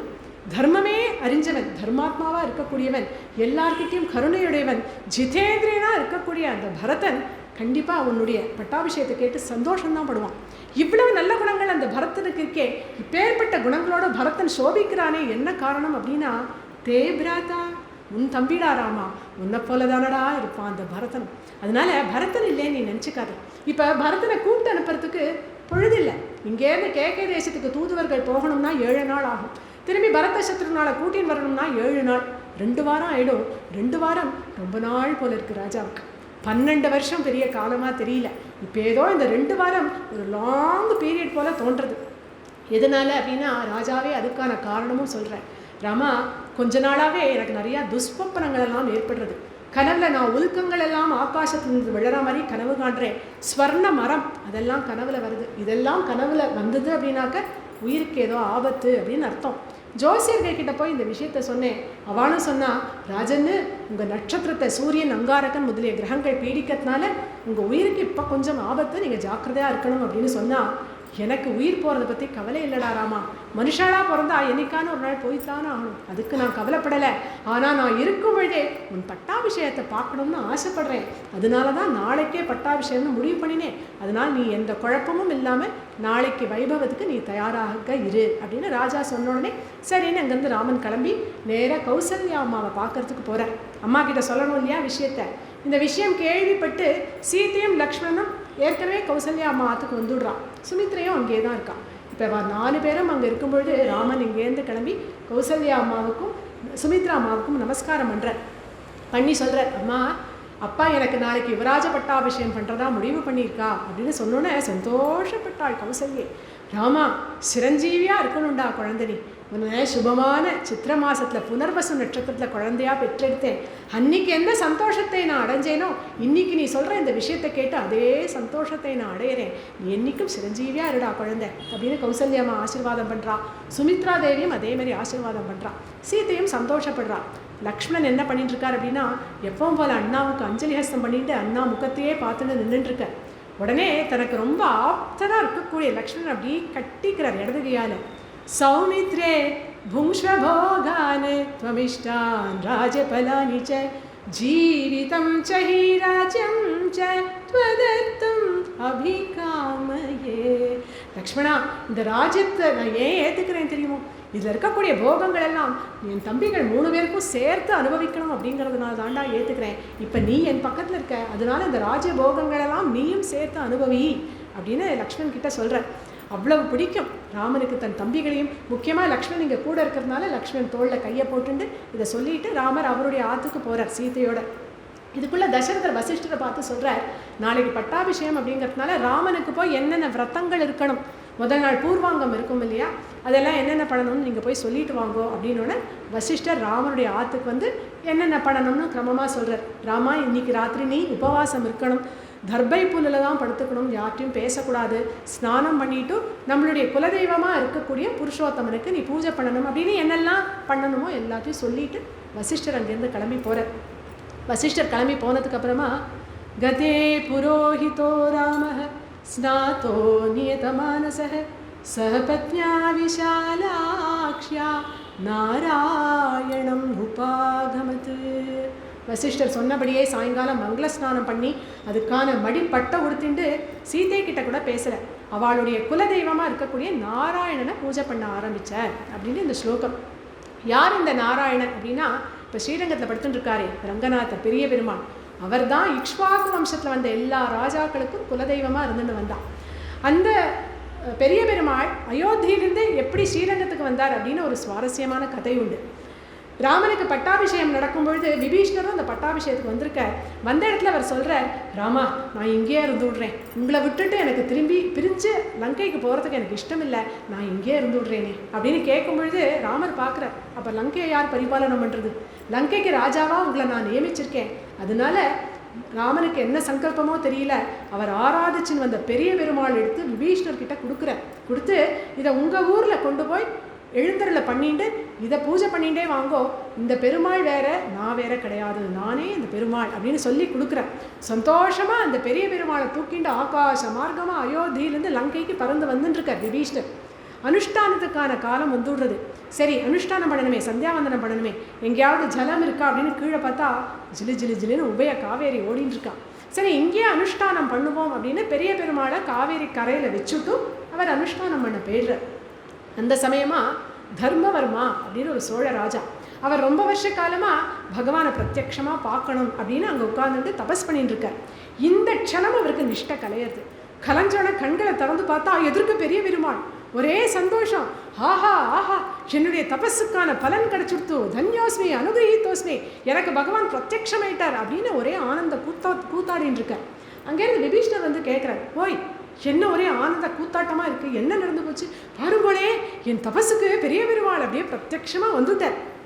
நல்ல கதை ராமன் இதை எனக்கு கொடுத்துருக்கார், நான் லங்கைக்கு கொண்டு போகிறதுக்காக எடுத்துன்னு வந்த பெரிய பெருமாள் இது என்னுடைய பெருமாள் அப்படின்னு விபீஷணர் சொல்கிறார். இல்லை இல்லை, நான் பண்ணின தபஸுக்கு தான் இவர் வந்திருக்கார், இவர் என்னுடைய பெருமாள் அப்படின்னு தர்மவர்மா அப்படிங்கிற ராஜா சொல்கிறார். ரெண்டு பேரும் என் பெருமாள்னு போட்டி போட்டுக்கிறான். சரி, அவர்கிட்டயே கேட்டுடுவோமா, கேட்போமே. விபீஷணருக்கு ராமன் தான் கொடுத்தார்னு நம்பிக்கை, தர்மவர்மாவுக்கு அவர் தபஸுக்கு தான் வந்தார் அப்படின்னு நம்பிக்கை. ரெண்டு பேருமா போய் அந்த பெரிய பெருமாள்கிட்டே கேட்குறார், நீங்கள் யாருடைய பெருமாள்? அவர் பெருமாளா என் பெருமாளா அப்படின்னோடனே நான் நம் பெருமாள் அப்படின்னாராம். உனக்கும் பொது அவனுக்கும் பொது, ஏன் நான் எல்லாருக்குமே பொது. விபீஷணா, உனக்கு பறக்கிற சக்தி இருக்குது, அதனால நீ ஆகாசத்துலேருந்து எப்போ வேணும்னாலும் வந்து என்னை பார்க்கலாம். இந்த தர்மவர்மாவுக்கு பறக்க முடியாது. இவர் நிஜமாவே ரொம்ப நன்னா தபஸ் பண்ணினார். இன்னொன்று, எனக்கு இந்த இடம் ரொம்ப பிடிச்சிருக்கு. இந்த உபயா காவேரிக்கு நடுவில் ஜிலுன்னு நான் இங்கே இருக்கணும் அப்படின்னு ஆசைப்படுறேன். ஆனால் விபீஷணா, கவலைப்படாத, இங்கே இருந்தபடியே தெற்கு நோக்கி உன்னுடைய லங்கையை கட்டாட்சிப்போம் அப்படின்னு சொல்லி ஸ்ரீரங்கத்தில் அந்த பெரிய பெருமாள் படுத்துக்கிறார்.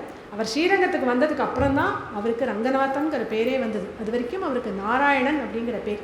அந்த பெரிய பெருமாளைத்தான் ராமரும் சீதையுமா அப்படி பூஜை பண்ணுறா. அன்னைக்கு அவர் அழகாக பூஜை பண்ணுறத கண்கள் விரிய பார்த்தாளாம். அதனால விசாலாட்சி அப்படிங்கிற பதம்.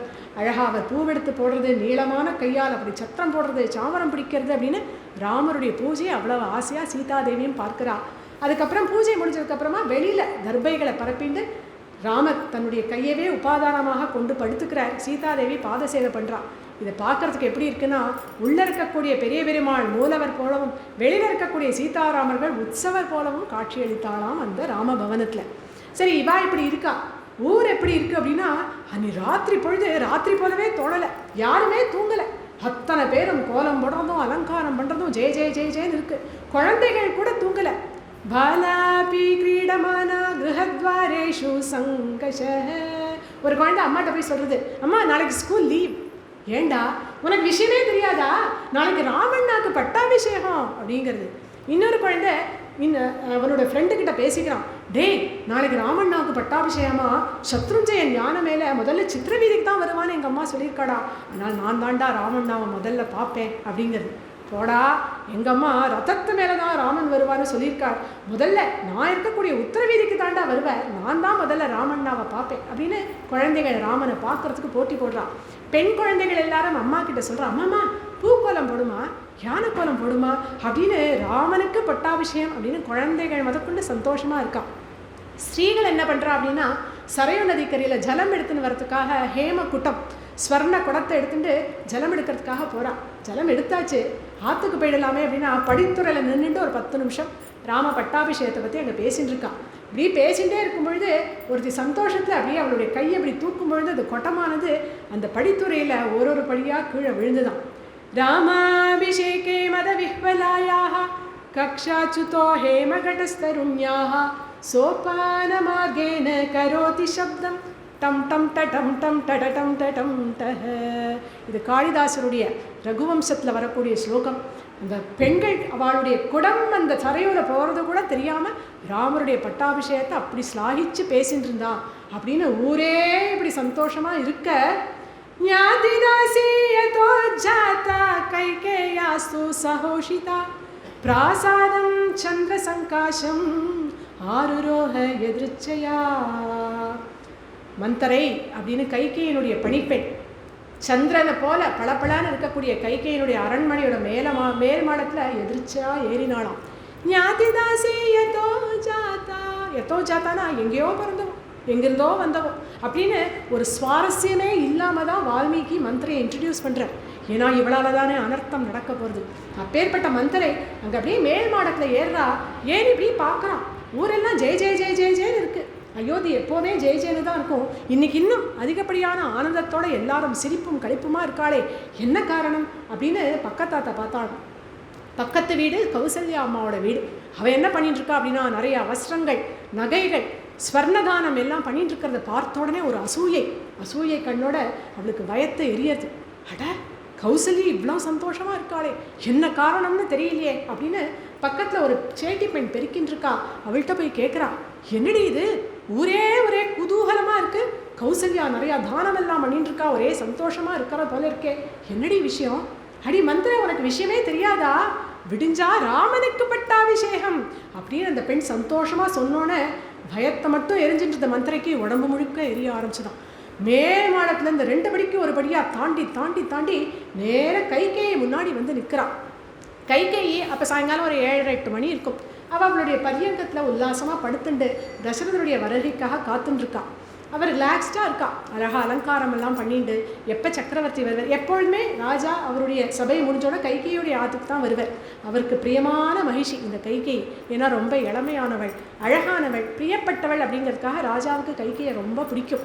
அதனால கைகேயை பார்க்கறதுக்கு வருவார். கைகேய்க்கும் ராஜா கிட்ட அப்பேற்பட்ட பிரேமை வாத்சல்யம் எல்லாம் உண்டு.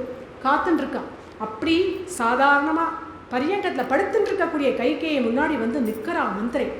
உத்திஷ்டமூடே கிம் சேஷே பயம் த்வாமவிவர்த்ததே உபப்ளுதம் மகௌகேன கிம் ஆத்மானம் ந வித்யதே. அடி கைகேயி, அறிவு கெட்டவளே, முட்டாளே, எழுந்துரு அப்படின்னா. ஒரு பணிப்பெண் ஒரு பட்டத்து மகிழ்ச்சி எப்படி எழுப்புறா பாருங்க. அப்போ எந்த அளவுக்கு இவன் அந்த மந்திரைக்கு இடம் கொடுத்து வச்சிருக்கா அப்படிங்கிறது தெரியாது. இப்படிதான் எழுப்புறா. அடி முட்டாளே, எழுந்துரு. ஒரு பெரிய காட்டாறில் வெள்ளம் வர்றது கூட தெரியாமல் அதோட கரையில் ஒருத்தன் படுத்துட்டு இருக்கான். அந்த வெள்ளம் அவனை அடிச்சுட்டு போயிடாதோ, அந்த பயக்கூட இல்லாமல் ஒருத்தன் படுத்துட்டு இருக்கிறது போல இருக்கே நீ படுத்துட்டு இருக்கிறது. உனக்கு எப்பேற்பட்ட ஆபத்து வருது தெரியுமா?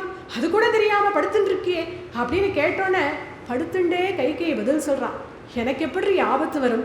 ஆபதாம் அபஹர்த்தாராம் தாத்தாரம் சர்வசம்பதாம் லோகாபிராமம் ஸ்ரீராமம் பூயோ பூயோ நமாமயம் அப்படின்னு அந்த ராமனுடைய பேரை சொல்கிற வாழ்க்கையே ஆபத்து வராது. ஆளுக்காளான என் பிள்ளை ராமன் என் கூட இருக்கும் பொழுது எனக்கு எப்படி ஆபத்து வரும்? பொடி, அந்த ராமனால தான் உனக்கு ஆபத்து. ஏண்டி வந்துற அசட்டு பிசட்டுன்னு பேசுகிற? நான் அப்படி பேசலை. உனக்கு ஒன்றுமே தெரியாமல் இருக்கியே. உன்கிட்ட பிரியமாக இருக்கிறது போல தசரத சக்கரவர்த்தி நடிக்கிறார். எல்லாம் வெறும் பொய். உனக்கிட்ட பிரியமாக இருக்கிறது போல நடிச்சுட்டும் எல்லா சௌக்கியத்தையும் கௌசல்யைக்கு பண்ணுறார் அப்படிங்கிறத உனக்கு தெரியுமா அப்படின்னு கேட்டோன்னே கொஞ்சம் கோபம் வருது கைகேயிக்கு. தசரதரை பற்றி தப்பாக பேசாதே. பொய் அப்படிங்கிறது அவருடைய அகராதிலேயே கிடையாது. அவருக்கு நடிக்க தெரியாது. அவர் என் மேலே வச்சிருக்க பிரியம் சத்தியம் அப்படிங்கிறது எனக்கு தெரியும், அத்தனை பேருக்கும் தெரியும். சக்கரவர்த்தியை பற்றி தப்பாக பேசாது அப்படின்னு படுத்துட்டே சொல்கிறான்.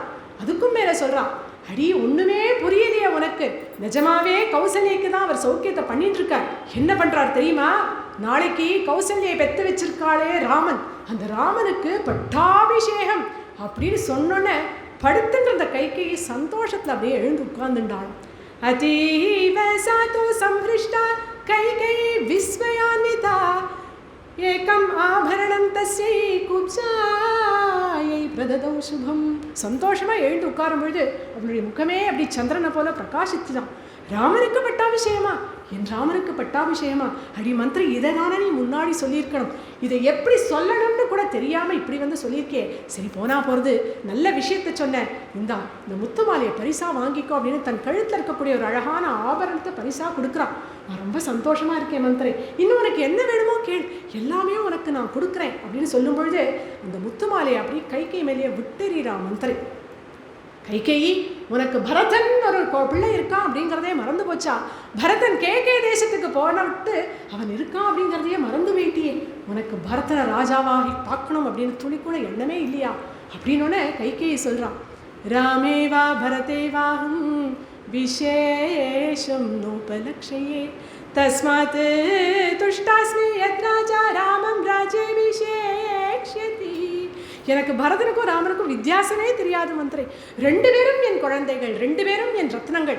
மூத்தவன் ராமன், அதனால ராமனுக்கு பட்டாபிஷேகம் அப்படின்னு சொல்கிறேன். எவ்வளோ சந்தோஷமாக இருக்குது தெரியுமா? நீ பாட்டுக்கு இங்கே பேசிட்டு இருக்கே, நீயும் வந்து அலங்காரம் எல்லாம் பண்ணிக்கணுமே. என் பீரோலேருந்து என்ன பட்டுப்பட வேணாலும் எடுத்துக்கோ, என்ன ஆபரணம் வேணும்னாலும் பிடிச்சிருக்கோ போட்டுக்கோ. ராமனுடைய பட்டாபிஷேகத்தை நம்ம எல்லாரும் அனுபவிக்கலாம் அப்படின்னு சந்தோஷமாக கைகேயி சொல்லும்பொழுது மறுபடியும் சொல்கிறான். நீயும் ஒரு ராஜ வம்சத்தில் வந்த பெண் தானே, ராஜதந்திரமே உனக்கு தெரியலையே. அப்படி நாளைக்கு அவசரமாக தசரத சக்கரவர்த்தி ராமனுக்கு பட்டாபிஷேகம் பண்ணுறாரே, என்ன காரணம்னு யோசனை பண்ணி பார்த்தியா? ஏன் பரதன் வந்த விட்டு பண்ண வேண்டியதுதானே? இல்லை பரதன் இருக்கும் பொழுதே பண்ணியிருக்க வேண்டியதுதானே? எப்போ பரதன் இல்லாதப்ப அவர் பட்டாபிஷேகம்னு பண்ணுறாரோ இதில் ஏதோ ஒரு சூழ்ச்சி இருக்குன்னு உனக்கு தெரியல? இதில் ஏதோ ராஜதந்திரம் இருக்குது அப்படிங்கிறது உனக்கு தெரியலையா? நாளைக்கு ராமன் மட்டும் ராஜா வாயாச்சு அப்படின்னா கௌசல்யுடைய மதிப்பு கூடி போயிடும். அவள் உடனே உன்னை வேலைக்காரி போல நடத்துவான். உன் கையில் தொடப்பத்தை கொடுத்து கைகை இங்கே பெருக்கு அப்படின்பா. இப்படி வேலைக்காரியாக இருக்கிறதுக்கு தான் நீ இந்த சக்கரவர்த்தியை கல்யாணம் பண்ணிண்டியா? அது மட்டும் இல்லை அப்படின்னு மேலே பேச ஆரம்பிக்கிறதுக்குள்ளே தடுக்கிறான் கைகை. கௌசல்யா அம்மா பற்றி தப்பாக பேசாத மந்திரே, என்னாச்சு இன்னைக்கு உனக்கு? என்னவோ எல்லாம் மாற்றி மாற்றி பேசுறியே. கௌசல்யா அம்மா எப்பேற்பட்ட பிரியத்தை என்கிட்ட வச்சிருக்கா தெரியுமா? என்னை ஒரு சகோதரி போல பார்த்துக்கிறான். இல்லை என்னை தன் பெண் போலவே பார்த்துக்கிறா. ஒரு பொழுதும் என்னை கௌசல்யா அம்மா தப்பாக நடத்தவே மாட்டான். அப்பவும் அவ்வளோ அழகாக சொல்கிறா, மந்திர சொல்கிறா, சரி நீ எக்கேடோ கெட்டு போ கைகை, நீ என்னவோ ஆயிட்டு போ. உன் புள்ள பரதனை பற்றி யோசனை பண்ணி பார்த்தியா? ராமன் ராஜாவாயாச்சு அப்படின்னா அவனுக்கு கை கட்டி வாய்ப்பட்டு சேவகம் செய்யக்கூடிய ஒரு வேலைக்காரனாக போயிட மாட்டானா அந்த பரதனை வேலைக்காரனாக ஆக்கிறதுக்கு தான் இந்த சக்கரவர்த்தியை கல்யாணம் பண்ணிண்டியா அப்படின்னு கேட்ட உடனே இப்போ ராமனை பற்றி தப்பாக சொல்கிறாளா மந்திரை தாங்கலை. உடனே கேட்குறா, உடனே கைகேயி சொல்கிறா, மந்திரை இதுக்கு மேலே ஒரு வார்த்தை பேசாது. பாமரமே உனக்கு என்னடி பேச்சு, பாமரமே உனக்கு என்னடி பேச்சு, பழந்தழுதி பாரு விழுந்தார் போலாச்சு, பரசுராமன் கர்வம் தீர்த்தவண்டி நம்மையெல்லாம் காப்பவண்டி, பட்டம் கட்ட ஏற்ற வண்டி, ராமன் பட்டம் கட்ட ஏற்ற வண்டி, 4 பேரு மூத்த வண்டி, அவன்தான் என் கண்மணி, ராமனுக்கு மன்னன் மூடி தரித்தாலே நன்மையுண்டொரு காலே.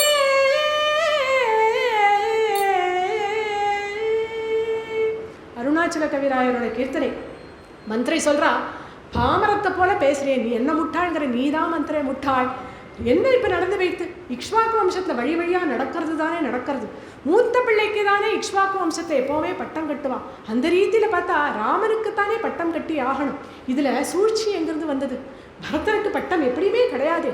சீக்கிரமாகவே இந்த சுபஸ் காரியத்தை பண்ணணும் அப்படின்னு ராஜா முடிவு பண்ணியிருப்பார். அதனால நாளைக்கு பண்ணுறார். இதில் எந்த தப்பும் எனக்கு தெரியலையே. இன்னொரு விஷயம் உனக்கு தெரியுமா? ராமனுக்கு கௌசல்யை காட்டிலும் என்கிட்ட தான் பிரியம் ஜாஸ்தி அப்படிங்கிறது எல்லாருக்குமே தெரியுமே. எனக்குமே ராமன் கிட்ட தான் அலாதி பிரியம். சித்த முன்னாடி சொன்னேனே, பரதனுக்கும் ராமனுக்கும் நான் வித்தியாசம் பார்க்கறது இல்லைன்னு. அது கூட தப்பு மந்திரை, அழிச்சுடும். எனக்கு பரதனை காட்டிலும் ராமன் தான் என் கண்மணி. ராமன் மேலே தான் நான் அப்படி ஒரு பிரியத்தை வச்சுருக்கேன். அந்த ராமனுக்கு பட்டாபிஷேகம் அப்படின்னு சொல்கிறதுக்கு ஏன் ராஜா இன்னும் வரல அப்படின்னு வாசலை எட்டி எட்டி பார்க்குறா ராஜாவின் வரவுக்காக. இப்படி ராமன் மேலே இப்பேற்பட்ட பிரியத்தை வச்சிருக்காளே கைகேயி, அவன் மனசை கெடுக்காமல் போகிறதில்லை அப்படின்னு கங்கணம் கட்டின்னு வந்திருக்கா இந்த மந்திரை. இப்போ முக்கியமாக ஒரு பிரம்மாஸ்திரத்தை சொன்னான். த்ருவம் து பரதம் ராமஹ பிராப்ய ராஜமகண்டகம் தேசாந்தரம் நாயயிதா லோகாந்தரம் மதாபி வா. கைகேயி, நான் இப்போ சொல்கிற விஷயத்தையாவது ஒழுங்காக புரிஞ்சுக்கோ. கேகே தேசத்துலேருந்து பரதனும் சத்ருக்னனும் வரத்துக்கு முன்னாடி இங்கே ராமனுக்கு பட்டாபிஷேகம் ஆயிடுதுன்னு வச்சுக்கோயே. ஆரம்பத்திலேருந்தே லக்ஷ்மணனும் ராமனும் ரொம்ப க்ளோஸ். அதனால லக்ஷ்மணனுக்கு எந்த ஆபத்தும் வராது. லக்ஷ்மணனுடைய தம்பி சத்ருக்னன், அவனுக்கும் எந்த ஆபத்தும் வராது. பரதன் மட்டும்தான் தனியாக இருக்கான்னு நினச்சிக்கோ. இப்போ ராமனுக்கு பட்டாபிஷேகம் ஆயிடுச்சுன்னா கேகே தேசத்துலேருந்து பரதன் உள்ளே வரக்கூடாதுன்னு சொல்லிட்டான். நீ என்ன பண்ணுவேன்? இல்லை, கேகே தேசத்துலேருந்து மட்டும் இல்லை, அயோத்தியிலேருந்தே நான் பரதனை நாடு கடத்திட்டேன் அப்படின்னு காட்டுக்கு அனுப்பினா நீ என்ன பண்ணுவேன்? சரி, காட்டிலையாவது அந்த குழந்தை சௌக்கியமாக இருக்கான் அப்படின்னு சமாதானமாக இருந்தால் கூட, ஒருவேளை இந்த லோக்கத்தை விட்டே அனுப்பிட்டா என்ன பண்ணுவேன்? அவன் உயிருக்கே ஆபத்தை ராமன் விளைவிச்சா என்ன பண்ணுவேன் அப்படின்னு ஒரு க்ஷணம் ஆட்டம் கண்டுது கைகேயினுடைய மனசு. வாஸ்தவம் தானே, எந்த ஒரு அம்மாவுக்குமே தன் பிள்ளை உயிருக்கு ஆபத்து அப்படின்னா அந்த ஒரு பயம் வரத்தானே செய்யும். அவள் முகத்தில் லேசாக ஒரு மாற்றம் கண்டதை கவனிச்சுட்டா இந்த மந்திரை. மேலே மேலே மேலே மேலே தூபம் போட்டு பலவிதமான துர்போதனைகளை சொல்லிகிட்டே இருக்கா. துஷ்ட சங்கம், இந்த துஷ்ட சங்கத்தினால எப்பேற்பட்ட அனர்த்தம் நடக்க போகிறது. எப்பேற்பட்ட ராஜா, ஆலம் விருட்சம் போல இருக்கக்கூடிய அந்த ராஜா, அந்த விருட்சம் அப்படியே சாய போகிறது. 2 குழந்தைகள் காட்டுக்கு போயிட போகிறா. 2 குழந்தைகள் ராஜ்யமே வேண்டாம் அப்படின்னு ஏதோ ஒரு கிராமத்தில் போய் வாழ்ந்துட்டு இருக்க போகிறா. இப்பேற்பட்ட இந்த மந்திரினால இந்த அனர்த்தம் நடக்க போகிறது. கைகேயி அவளுடைய வார்த்தைகளை கேட்டு கொஞ்சம் கொஞ்சமாக மனசு மாற ஆரம்பித்தான். இப்படியே அவள் மனசை முழுசாவே மாற்றி கைகேயி அப்படியே தலைகீழாவே மாறிட்டான். கைகேயும் கோபப்பட்டா, ஆத்திரப்பட்டா, ஆவேசப்பட்டா, பெருமூச்சு விட்டா, சீரினா. மந்திர, இப்போதான் எனக்கு புரியறது நீ சொல்கிற விஷயத்தில் எப்பேற்பட்ட அர்த்தம் இருக்குது அப்படின்னு.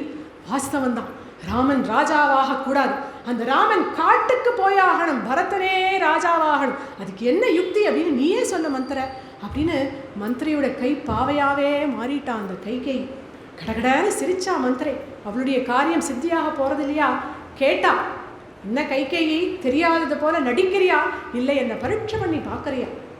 இதுக்கு முன்னாடி சம்பராசுரனோட யுத்தத்துக்கு தசரதர் போகும்பொழுது நீதானே ரத்தத்தை செலுத்திட்டு போன. அந்த தண்டகாரண்ய வனத்தில் அவ 2 பேருக்கும் சண்டை நடக்கும் பொழுது அந்த அசுரனுடைய பானங்களாலையும் ஆயுதங்களாலையும் தாக்கப்பட்டு தசரத சக்கரவர்த்தி மூர்ச்சியாகி தேர்தட்டிலே விழுந்துட்டார். அப்போ கைகேயி நீதானே லாகவமாக அந்த தேரை அப்புறப்படுத்தி அவருக்கு சிஸ்ரூஷை பண்ணி அவருடைய உயிரையே காப்பாற்றின. என் உயிரையே காப்பாற்றினிய கைகையே, உனக்கு நான் 2 வரம் தரேன், என்ன வேணுமோ கேட்டுக்கோ அப்படின்னு அந்த ராஜா சொன்னாரே. எனக்கு இப்போ எதுவுமே தேவையில்லையே, தேவைப்பட்டா அப்புறமும் வாங்கிக்கிறேன்னு நீ சொன்னியே. இந்த விஷயத்தை நீ என்கிட்ட சொல்லி வச்சிருந்தியே, நான் ஞாபகம் வச்சுருக்கேன், நீ மறந்து போயிட்டியே கைகை. இப்போ அந்த 2 வரத்தினால 2 விஷயங்களை நம்ம வாங்கிக்கலாம். ஆனால் வரத்தை உடனே கேட்டுடாதே. முதல்ல இந்த பட்டாடைகள் எல்லாத்தையும் விழுத்துட்டும் மலினமான வஸ்திரத்தை கட்டிக்கும், ஆபரணங்கள் போட்டுக்காதே, தலையில் பூ சுட்டிக்காதே, தலைவிரி கோலமாக கோபாகிரகத்தை போய் விழுந்து கிட. ராம பட்டாபிஷேகங்கிற விஷயத்தை உன்கிட்ட சொல்கிறதுக்கு ராஜா வருவேன், அவர்கிட்ட முகம் கொடுத்து பேசாதே. நீ ஏன் கோபமாக இருக்க அப்படின்னு புரியாமல் தவிச்சு போவார் ராஜா. திருப்பி திருப்பி உன்னை சமாதானப்படுத்துவேன், திருப்பிக்கோ முகத்தை, பேசவே பேசாதே. ஒரு கட்டத்தில் அவருக்கு என்ன பண்ணுறதுன்னு தெரியாமல் கைகேயே நான் பிரதிஜை பண்ணி சொல்கிறேன், உன் மனசில் என்ன ஆசை இருக்குது அப்படின்னு சொல்லு, நான் அதை நிவர்த்தி பண்ணுறேன், நடத்தியே தீருவேன் அப்படின்னு பிரதிஜை பண்ணுவார். பிரதிஜை பண்ணியாச்சுன்னா சத்தியசந்தர் மாறவே மாட்டார் அந்த தசரதர். அவர்கிட்ட இந்த பிரதிஜை வாங்கிட்டு இந்த 2 வரத்தினால, முதல் வரத்தினால பரதனுக்கு பட்டாபிஷேகம்னு முதல்ல கேட்டுனுடு, அடுத்த வரத்தினால ராமனுக்கு 14 வருஷம் வனவாசம்னு கேட்டுக்கோ. அந்த 14 வருஷம் ராமன் போயிட்டு திரும்பி வரத்துக்குள்ளே இங்கே பரதனுடைய ராஜ்யம் நன்னா ஸ்தாபிக்கப்பட்டுடும், ஜனங்கள் எல்லாம் ராமனை மறந்தே போயிடுவா, இதுதான் சரியான யுக்தி அப்படின்னு ஸ்கிரிப்ட் முதற்கொண்டு எழுதி கொடுத்துட்டான் மந்திரி. கைகைக்கு பொல்லாத்தனம் இருக்குது, இல்லைன்னு சொல்லலை, ஆனால் இந்தளவு பொல்லாத்தனம் கிடையாது. அவளுக்கு என்ன எண்ணங்கள்னா, தான் பெரிய அழகி அப்படின்னு அவளுக்கு ஒரு ஆணவம் உண்டு. ராஜா தன்கிட்ட தான் ரொம்ப பிரியமாக இருக்கார் அப்படின்னு ஒரு சௌபக மதம். அதனால அடுத்தவாழெல்லாம் கொஞ்சம் அலட்சியமாக பார்ப்பான். எல்லாரும் தன்னை பற்றியே பேசணும் அப்படின்னு அந்த தற்பெருமையெல்லாம் உண்டு. இது எல்லாருக்கும் உண்டான குணங்கள் தான், இது பெரிய துர்குணம்னு சொல்ல முடியாது. ஆனால் ராஜாவை ஏமாற்றணும், ராமனை காட்டுக்கு அனுப்பணும், அத்தனை ஜனங்களுக்கும் வேதனையை கொடுக்கணும்னுலாம் ஒருபொழுதும் கைகையை நினச்சதே கிடையாது. ஆனால் இந்த மந்திரி இன்னைக்கு சொல்லி கொடுத்ததுனால மனம் மாறி போன கைகையை அப்படியே அவள் கையில் ஒரு பப்பெட் அது மாதிரி கைப்பாவையாகவே மாறி போயிட்டான். மந்திரை சொன்னது போல மலினமான வஸ்திரத்தை கட்டின்ற ஆபரணங்களை கழட்டி எரிஞ்சுட்டு தலைவிரி கோலமாக பூக்கள் இல்லாமல் கோபாகிரகத்தில் போய் விழுந்து கிடக்கிறத மந்திரை பார்த்துட்டு அங்கிருந்து கிளம்பினான். Things will fall in place அப்படிங்கிறத மந்திரைக்கு தெரிஞ்சுடுத்து. இனிமேல் அவள் அங்கே தேவையில்லை அப்படின்னு அவள் கிளம்பி போயிட்டான். இங்கே கைகேயி பவனம் எப்படி இருக்க, அங்கே பாவம் ராஜா அந்த அரண்மனையில் எல்லாருக்கும் அடுத்த நாள் பட்டாபிஷேகத்துக்கு என்னெல்லாம் இன்ஸ்ட்ரக்ஷன்ஸ் கொடுக்கணுமோ எல்லாம் கொடுத்துட்டோ, எல்லாம் சரியாக அழகணுமே, நல்லபடியாக நடக்கணுமே அப்படின்னு நினச்சிண்டே தன் பிரியமான பத்னி கைகேயிட்ட இந்த விஷயத்தை சொல்கிறதுக்காக ஆசையாக வரும்பொழுதே நினச்சிக்கிறேன், எவ்வளோ சந்தோஷப்படுவா கைகேயி. எத்தனை தடவை என்கிட்ட சொல்லியிருக்கா, நீங்கள் சீக்கிரமே ராமனுக்கு பட்டாபிஷேகம் பண்ணிட்டு விஸ்ராந்தி எடுத்துக்கப்படாதா, ஏன் இப்படி நீங்களே திண்டாடுறேன்னு எத்தனை தடவை அந்த கைகேயி என்கிட்ட சொல்லியிருக்கா. கைகேயி நீ சொன்னதுபடி நாளைக்கு ராமனுக்கு பட்டாபிஷேகம் அப்படின்னு சொன்னால் அவள் எவ்வளோ பூரிச்சு போவா அப்படின்னு கைகேயி பூரிச்சு போவாள் அப்படின்னு நினச்சிட்டு இங்கே அப்படியே கைகேயினோட அரண்மனையோட வாசலுக்கு வர. சாதாரணமாக ராஜா வந்தால் அலங்காரங்களெல்லாம் பண்ணிட்டு வாசலுக்கு ஓடி போவா கைகேயி. அவர்கிட்ட ஆசையாக சிரித்து பேசி அவர் கையை பிடிச்சிட்டு அந்த பரியங்கத்தில் உட்கார்ந்து பிரியமாக பேசி அவருக்கு சிஸ்ரூஷையெல்லாம் பண்ணுறது தான் வழக்கம். இன்றைக்கி வாசலில் வந்தால் கைகேயி இல்லை. ஏன் கைகேயி ஏன் இன்றைக்கி வாசலில் இல்லை அப்படின்னு அப்போவே ஒரு குழப்பம். பரியங்கத்தில் எட்டி பார்க்குறாரு, அங்கேயும் இல்லை. கண்களால் அப்படியே தொழாவி பார்க்குற அந்த அரண்மனையில் கைகேயி எங்கேயுமே இல்லை. நல்ல வேளையாக அங்கே ஒரு பணிப்பெண் இருந்தாள். அவள்கிட்ட கேட்குறேன், அம்மா எங்கே கைகேயி மகாராணி எங்கே இருக்கா அப்படின்னோடனே அவள் பயந்துட்டே சொல்கிறான், ராஜன்னு மகாராணி கோபாகிரகத்தில் போய் படுத்துட்டுருக்கா அப்படின்னோன்னு அதிர்ச்சி. ஏன் கோபாகிரகத்தில் போய் படுத்துக்கிற அளவுக்கு, கோபப்படும் அளவுக்கு இன்றைக்கி என்ன நடந்து போயிடுது? நேத்திக்கு கூட பிரியமாக பேசினாலே, இன்றைக்கி கார்த்தால கூட அவ்வளோ சிரிக்க சிரிக்க பேசினாலே, அதுக்குள்ளே என்ன நடந்துடுத்து அப்படின்னு விழுந்தடிச்சுன்னு ஓடி போனார் கோபாகிரகத்தில். அங்கே போய் கைகேயி படுத்துட்டு இருக்கக்கூடிய அந்த காட்சியை பார்த்தோன்னே இன்னும் அதிர்ச்சி. ஓடி போய் கைகேயி பக்கத்தில் உட்காந்துட்டு அவள் கேசபாரணங்கள்லாம் மறுபடி கொடுத்தார், சரீரத்தை தடவி கொடுத்தார். ஏமா கைகேயி என்ன ஆச்சு உனக்கு? ஏன் பட்டுப்படவை கட்டிக்கல? ஏன் ஆபரணங்கள் போட்டுக்கல? உனக்கு உடம்பு சரியில்லையா? உனக்கு என்ன உடம்புக்கு சரீரத்துக்கு உபாதைன்னு சொல்லு, இப்பேற்பட்ட டாக்டர்ஸ் இருக்கா தெரியுமா, உடனே உன்னை ஸ்வஸ்தமாக்கிடுவா கைகேயி, உனக்கு என்ன ஆச்சுன்னு சொல்ல. வாயே திறக்கல கைகேயி. சரி சரீரத்துக்கு ஒன்றும் இல்லைனா ஏதாவது துக்ககரமான செய்தி வந்து கொடுத்தா, உங்கள் அப்பா சௌக்கியமாக இருக்காரா கேகே தேசத்தில், உன் சகோதரன் யுஜாஜித் சௌக்கியமா, பரதன் சௌக்கியமா கைகேயி, பரத சத்ருநாளுக்கு ஒன்றும் துக்கம் ஏற்படும்படியான விஷயம் வந்துடலையே, பதறி போகிறார். வாயே திறக்காம முகத்தை திருப்பி வச்சுன்னு படுத்துட்டுருக்கான். திரும்பி திரும்பி கேட்குற கைகேயி, சொல்லு உனக்கு என்ன கஷ்டம்னு நீ சொல்லு, சரீரத்தில் வியாதியா மனசில் ஆதியா என்னன்னு சொன்னா தானே தெரியும். கைகேயி எனக்கு இப்படி பேசாமையே இருக்கியே அப்படின்னு ரொம்ப நாளை கெஞ்சி பார்க்குற. அவள் பதிலே சொல்லலை. அப்படின்ன உடனே ராஜா சொல்கிற, கைகேயி என்னுடைய புண்ணியங்கள் மேலே பிரதிஜை பண்ணி சொல்கிறேன், உனக்கு என்ன தேவை, உன் மனசில் என்ன இருக்குது அப்படிங்கிறத நீ எனக்கு எடுத்து சொல்லு. எதையும் பண்ணக்கூடிய சமர்த்தன் இந்த தசரதன் அப்படிங்கிறது உனக்கு என்ன தெரியாதா? யாவதாவர்த்ததே சக்கரம் தாவதீமே வசுந்தரா பிராச்சீனாः சிந்து சௌவீராः சௌராஷ்டிராः தட்சிணாபதாः வங்காக மகதா மத்ஸ்யாः சமிருத்தாः காஷி கோசலாः. இந்த பூமியில இந்த சூரிய கிரணங்கள் எது வரைக்கும் படுறதோ அது அத்தனையும் இந்த தசரதனுடைய ஆக்ஞைக்கு உட்பட்டது அப்படிங்கிறத தெரிஞ்சுக்கோ. அங்க வங்க குலிங்க தேசங்கள், மத்ஸ்ய மகத தேசங்கள், காசி கோசல தேசங்கள், சேர சோழ பாண்டிய தேசங்கள், சௌவீர சௌராஷ்டிர தேசங்கள் அத்தனையும் என்னுடைய ஆக்ஞைக்கு உட்பட்டது அப்படிங்கிறத தெரிஞ்சுக்கும். உனக்கு என்ன வேணும்? ரத்ன குவியல் வேணுமா, முத்து குவியல் வேணுமா, ரத்ன கம்பளம் வேணுமா, பட்டு புடவைகள் வேணுமா, என்ன வேணும்னு கேளு கைகேயி. உன் தேவையை இதோ இந்த க்ஷணம் உன் காலடியில் கொண்டு வந்து போடுறேன் அப்படின்னு முழங்கின. இதுக்கு மேலே அவளை கெஞ்சி பிரயோஜனம் இல்லை அப்படின்னு கம்பீரமாக சொல்கிறேன்.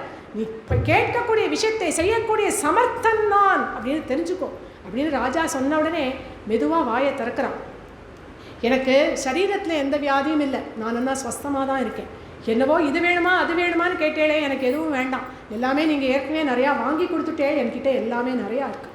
என் மனசில் ஒரு ஆசை இருக்குது, அந்த ஆசையை பிரதிஜை பண்ணி சொல்லுங்கோ நடத்துவேன் அப்படின்னு, அதுக்கப்புறம்தான் நான் சொல்லுவேன் அப்படிங்கிறான். ராஜா நினச்சிக்கிறேன், இப்போ தானே பிரதிஜை பண்ணினேன், என் புண்ணியங்கள் மேலெல்லாம் பிரதிஜை பண்ணினேன் அப்படின்னு சொன்னேனே, அப்போது அவள் இதுக்கும் மேலே ஏதோ ஒரு பெரிய பிரதிஜையை எதிர்பார்க்கிறா அப்படிங்கிறது தெரியாது. ஆனால் ராஜாவுக்கு அவளை எப்படியாவது சமாதானப்படுத்தி அவளை சாதாரண நிலைமைக்கு கொண்டு வந்துட்டோ ராமனுக்கு பட்டாபிஷேகம் அப்படிங்கிற அந்த சந்தோஷத்தை சொல்லணும்னு ஆசைப்படுற. அதனால் கைகேயை பார்த்து கேட்குற, ஏன் கைகேயி உனக்கு என் மேலே நம்பிக்கை இல்லையா? இது நாள் வரைக்கும் நம்ம பேசிகிட்டு இருக்கோமே, தினம் தினம் நான் என்ன உங்ககிட்ட சத்தியம் பண்ணிட்டா பேசிகிட்டு இருக்கேன், என் வார்த்தையில் உனக்கு நம்பிக்கை இல்லையா? இருந்தாலும் நீ கேட்டுண்ட அப்படிங்கிறதுனால இதோ பிரதிஜை பண்ணுறேன். யம் முகூர்த்தம் அபஷ்யம்ஸ்து ந ஜீவேயம் மஹம் த்ருவம் தேன ராமேண கைகேயி ஷபேதே வச்சன கிரியாம்.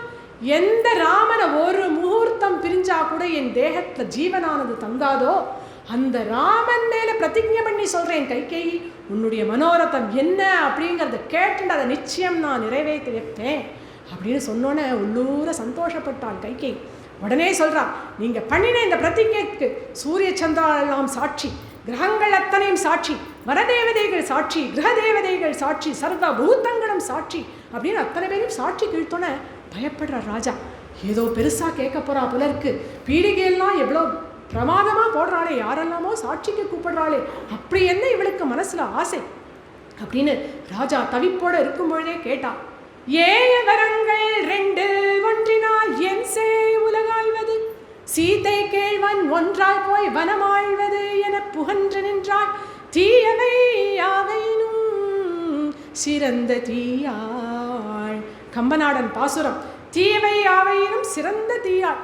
தீயர்கள் எல்லாத்தையும் ஒரு லிஸ்ட் போட்டாக்க அந்த பெஸ்ட் தீயவை இந்த கைகேயி அப்படின்னு தன் கோபத்தை அப்படி காட்டுறார் கம்பநாடன். இங்கே சொல்கிறா, என்கிட்ட இதுக்கு முன்னாடி 2 வரங்கள் கொடுத்தேலே ஞாபகம் இருக்கா?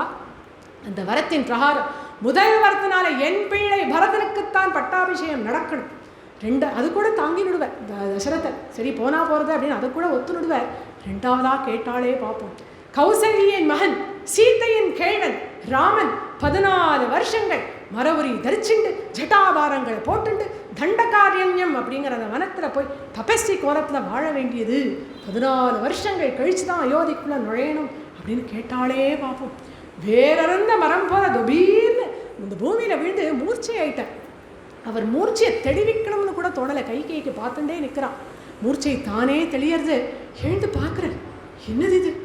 கிம்னு மே யதி வா ஸ்வப்னச்சித்தமோஹோபி வா மம அனுபூதோபசர்கோ வா மனசோ வாபி உபத்ரவ.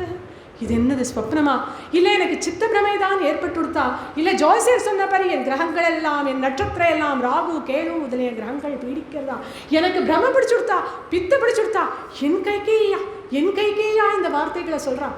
ராமன் என்னோட ராமன், என் ராமன் அப்படின்னு கொண்டாடுவாளே, அந்த ராமனையா காட்டுக்கு அனுப்புறா அப்படின்னு அவரால் நம்பவே முடியல. கைகேயினுடைய வார்த்தைகளை சுதாரிச்சுக்கிறார்.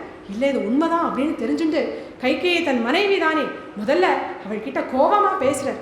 திருஷம்சே துஷ்ட சாரித்ரே குலஸ்யாஸ்ய விநாசினி கிம் கிருதம் தவ ராமேண பாபே பாபம் மயா பீவா. அடிச்சண்டாளி, இந்த குலத்தை கெடுக்க வந்தவளே, எப்பேற்பட்ட காரியத்தை பண்ண துணிஞ்ச நீ. அந்த ராமன் என்ன தப்பு பண்ணினான்? உனக்குத்தான் என்ன தப்பு பண்ணினான்? எனக்குத்தான் என்ன தப்பு பண்ணினான்? இல்லை அவன் யாருக்குதாமா எந்த குத்தம் பண்ணினான்? ஒரு குத்தமும் அறியாத அந்த ராமனை காட்டுக்கு அனுப்பணும் அப்படின்னு சொல்றியே. ராமன் மேல அப்பவாதமும் சொல்ல முடியாது, பரிவாதமும் சொல்ல முடியாது. அவன் மேல அவன்கிட்ட தப்பே கிடையாது, பொய் பழி கூட சுமத்த முடியாதே, அதுக்கு கூட அவன் இடம் கொடுக்க மாட்டானே. அப்பேற்பட்ட ராமனை காட்டுக்கு அனுப்பணும்னு சொல்றியே கைகேயி, எப்படி உன்னால இது முடியறது? இப்பேற்பட்ட வார்த்தைகளை வேற யாராவது சொல்லியிருந்தாவா நாக்கு அறுத்திருப்பேன். நீ கைகேயி என் பிரியமான மனைவியா போயிட்டியே அப்படிங்கிறதுனால ஒன்று விட்டு வைக்கிறேன். இதோ பார், கௌசல்யாம் வா சுமித்ராம் வா த்யஜேயம் அபிவாஷியம் ஜீவிதம் வா ஆத்மனோ ராமம் நத்வேகம் பித்ருவத்சலம். கௌசல்யா கிட்ட பேசாத அப்படின்னு கேளு, அவள்கிட்ட பேசாம இருக்கேன். சுமித்ரை கிட்ட பேசக்கூடாதுன்னு சொல்ல, அவள்கிட்ட கூட பேசாம இருந்துடுறேன். உங்க சொத்து அத்தனையும் எனக்கே எழுதி வைங்கன்னு சொல்லி, இதோ இப்பவே உன் பேருக்கு எல்லாத்தையும் உயிரா எழுதி வச்சுடுறேன். ஆனா ஒரு பொழுதும் என் உயிருக்கு உயிரான ராமன், என்கிட்ட அப்பா அப்பான்னு பிரியமா இருக்கக்கூடிய ராமனை ஒரு பொழுதும் நான் வரத்துக்கு அனுப்பவே மாட்டேன். திஷ்டே லோகோ வினா சூரியம் சஸ்யம் வாசலிலம் வினா நது ராமம் வினா தேஹே திஷ்டே தூ மம ஜீவிதம். இந்த பூமி சூரியன் இல்லாம இயங்கினாலும் இயங்கும் கைகேயி, தண்ணீர் இல்லாம பயிர்கள் பிழைச்சாலும் பிழைக்கும். ஆனா அந்த ராமன் இல்லாம என் தேகத்துல ஒரு முகூர்த்தம் கூட உயிர் தங்காது கைகேயி. விட்டுடுமா, அவனை காட்டுக்கு அனுப்பணும் அப்படிங்கிற எண்ணத்தை மாத்தினுடும். அருமையான குழந்தை, அபூர்வமான பிள்ளை அந்த ராமன், அவனை காட்டுக்கு அனுப்பணும் அப்படிங்கிற எண்ணத்தை விட்டுடுமா. அஞ்சலிம் குர்மி கைகேயி பாதம் சாபி ஸ்பிருஷாமிதே. உன் அஞ்சலி பண்ணி கேட்டுக்கிறேன், உன் பாதங்கள்ல வேணாலும் விழறேன் கைகேயி. ராமனை காட்டுக்கு அனுப்பணும் அப்படிங்கிற எண்ணத்தை மட்டும் மாத்திடும். நான் இது வரைக்கும் யார் காலையும் விழுந்ததே கிடையாது. வசிஷ்டராகிய என் குருவின் பாதங்களை மட்டும்தான் என் சிரசை ஸ்பர்சிச்சிருக்கு. இன்னைக்கு உன் காலில் விழறேன் கைகேயி, உன் மனசை மாத்திக்கோ. கெஞ்சினர், இவர் கெஞ்சினா அவ மிஞ்சினாலும். शैभ्यः श्येनकपोदीये स्वमांसं पक्षिणे ददौ हलर्कः चक्षुषी दत्वा जगाम गतिम् उत्तमा. இது என்ன பெரிய விஷயம்னு என்னவோ ஓவோன்னு அழறேளே. உங்கள் வம்சத்தில் வந்தவர் தானே சிவி சக்கரவர்த்தி. ஒரு கழுகுக்கும் ஒரு புறாவுக்கும் நடந்த போட்டியில் அந்த புறாவுக்கு பறிஞ்சுண்டு தன்னுடைய சதையவே வெட்டி கொடுத்தாரே சிவி சக்கரவர்த்தி. அவரும் உங்கள் குலத்தில் வந்தவர் தானே, அவர் சத்தியத்தை காப்பாற்றலை. ஹலர்கன்னு ஒரு ராஜா சபையில் உட்கார்ந்துட்டு இருக்கும் பொழுது ஒரு பிராமணன் வந்து கொஞ்சம் கூட தாட்சிணியமே இல்லாமல் கேட்குறார். ஹலர்கன் கேட்டார், உங்களுக்கு என்ன வேணும்னு. ஹலர்கா, உன் கண்களை பிடுங்கி கொடு அப்படின்னு சொன்ன முத்தியம். கண்கள் அப்படியே பிடுங்கி அந்த ஹலர்கன் கொடுத்துட்டு உத்தமமான ஸ்வர்க்கத்தையே அடைஞ்சாரே. அவர் சத்தியத்தை காப்பாற்றலை. அவர் வம்சத்தில் வந்தவர் தானே நீங்களும். ஒரு 14 வருஷம் அந்த சத்தியத்தை உங்களால் காப்பாற்ற முடியாதா? எனக்கு பண்ணி கொடுத்த சத்தியத்தை காப்பாற்றாமல் நீங்கள் நாளைக்கு வசிஷ்ட முகத்தில் எப்படி போய் முழிப்பேன்? அவர் என்ன சொல்லுவார்? சத்தியத்தை காப்பாற்றலையே தசரதான் உங்களை நிந்திக்க மாட்டாரா அப்படின்னு மிரட்டினாள் கைகேயி. ராஜா சொல்றார், கைகேயி நான் என்ன உனக்கு மட்டும் ஜவாப்தாரி அப்படின்னு நினைச்சுட்டு இருக்கியா? இது போல ராமனை காட்டுக்கு அனுப்புற விஷயத்த நான் சொன்னேன் அப்படின்னாக்க அப்பத்தான் நான் எப்படி போய் பார்ப்பேன் அந்த வசிஷ்டரை. ராஜாக்கள் எல்லாம் என்ன நினைப்பா? நேத்திக்கு பட்டாபிஷேகம்னு சொன்னார், இன்னைக்கு ராமனை காட்டுக்கு அனுப்பணும் அப்படிங்கிறாரே அப்படின்னு என்னை பத்தி தப்பா நினைச்சுக்க மாட்டாளா? பௌர ஜனங்கள் எல்லாம் என்ன ஸ்ரீலோலன் அப்படின்னு சொல்லிட மாட்டாளா கைகேயி? அதெல்லாம் நீ யோசனை பண்ணி பார்த்தியா? என் மானமே போயிடுமே கைகேயி. சரி, என் மானத்தை விட்டுடும், பௌர ஜனங்களை பத்தி விட்டுடும். அந்த ராமனை பெத்தாளே அந்த கௌசல்யை, அவகிட்ட நான் என்ன பதில் சொல்லுவேன்? எப்பேற்பட்ட கௌசல்யை நீ இப்படி படுத்துறியே. யதா யதாச்ச கௌசல்யா தாசி வச்ச சகி வச்ச பாரியாவத் பகினி வச்ச மாத்ரு வச்சோபதிஷ்டதி. அந்த கௌசல்யை எனக்கு என்னதான் பண்ணலை. நான் சபைக்கு கிளம்பும் பொழுது என் ஷூக்கெல்லாம் பாலிஷ் போட்டு எனக்கு கோட்டெல்லாம் ஒரு வேலைக்காரி போல மாட்டி விடுவான்.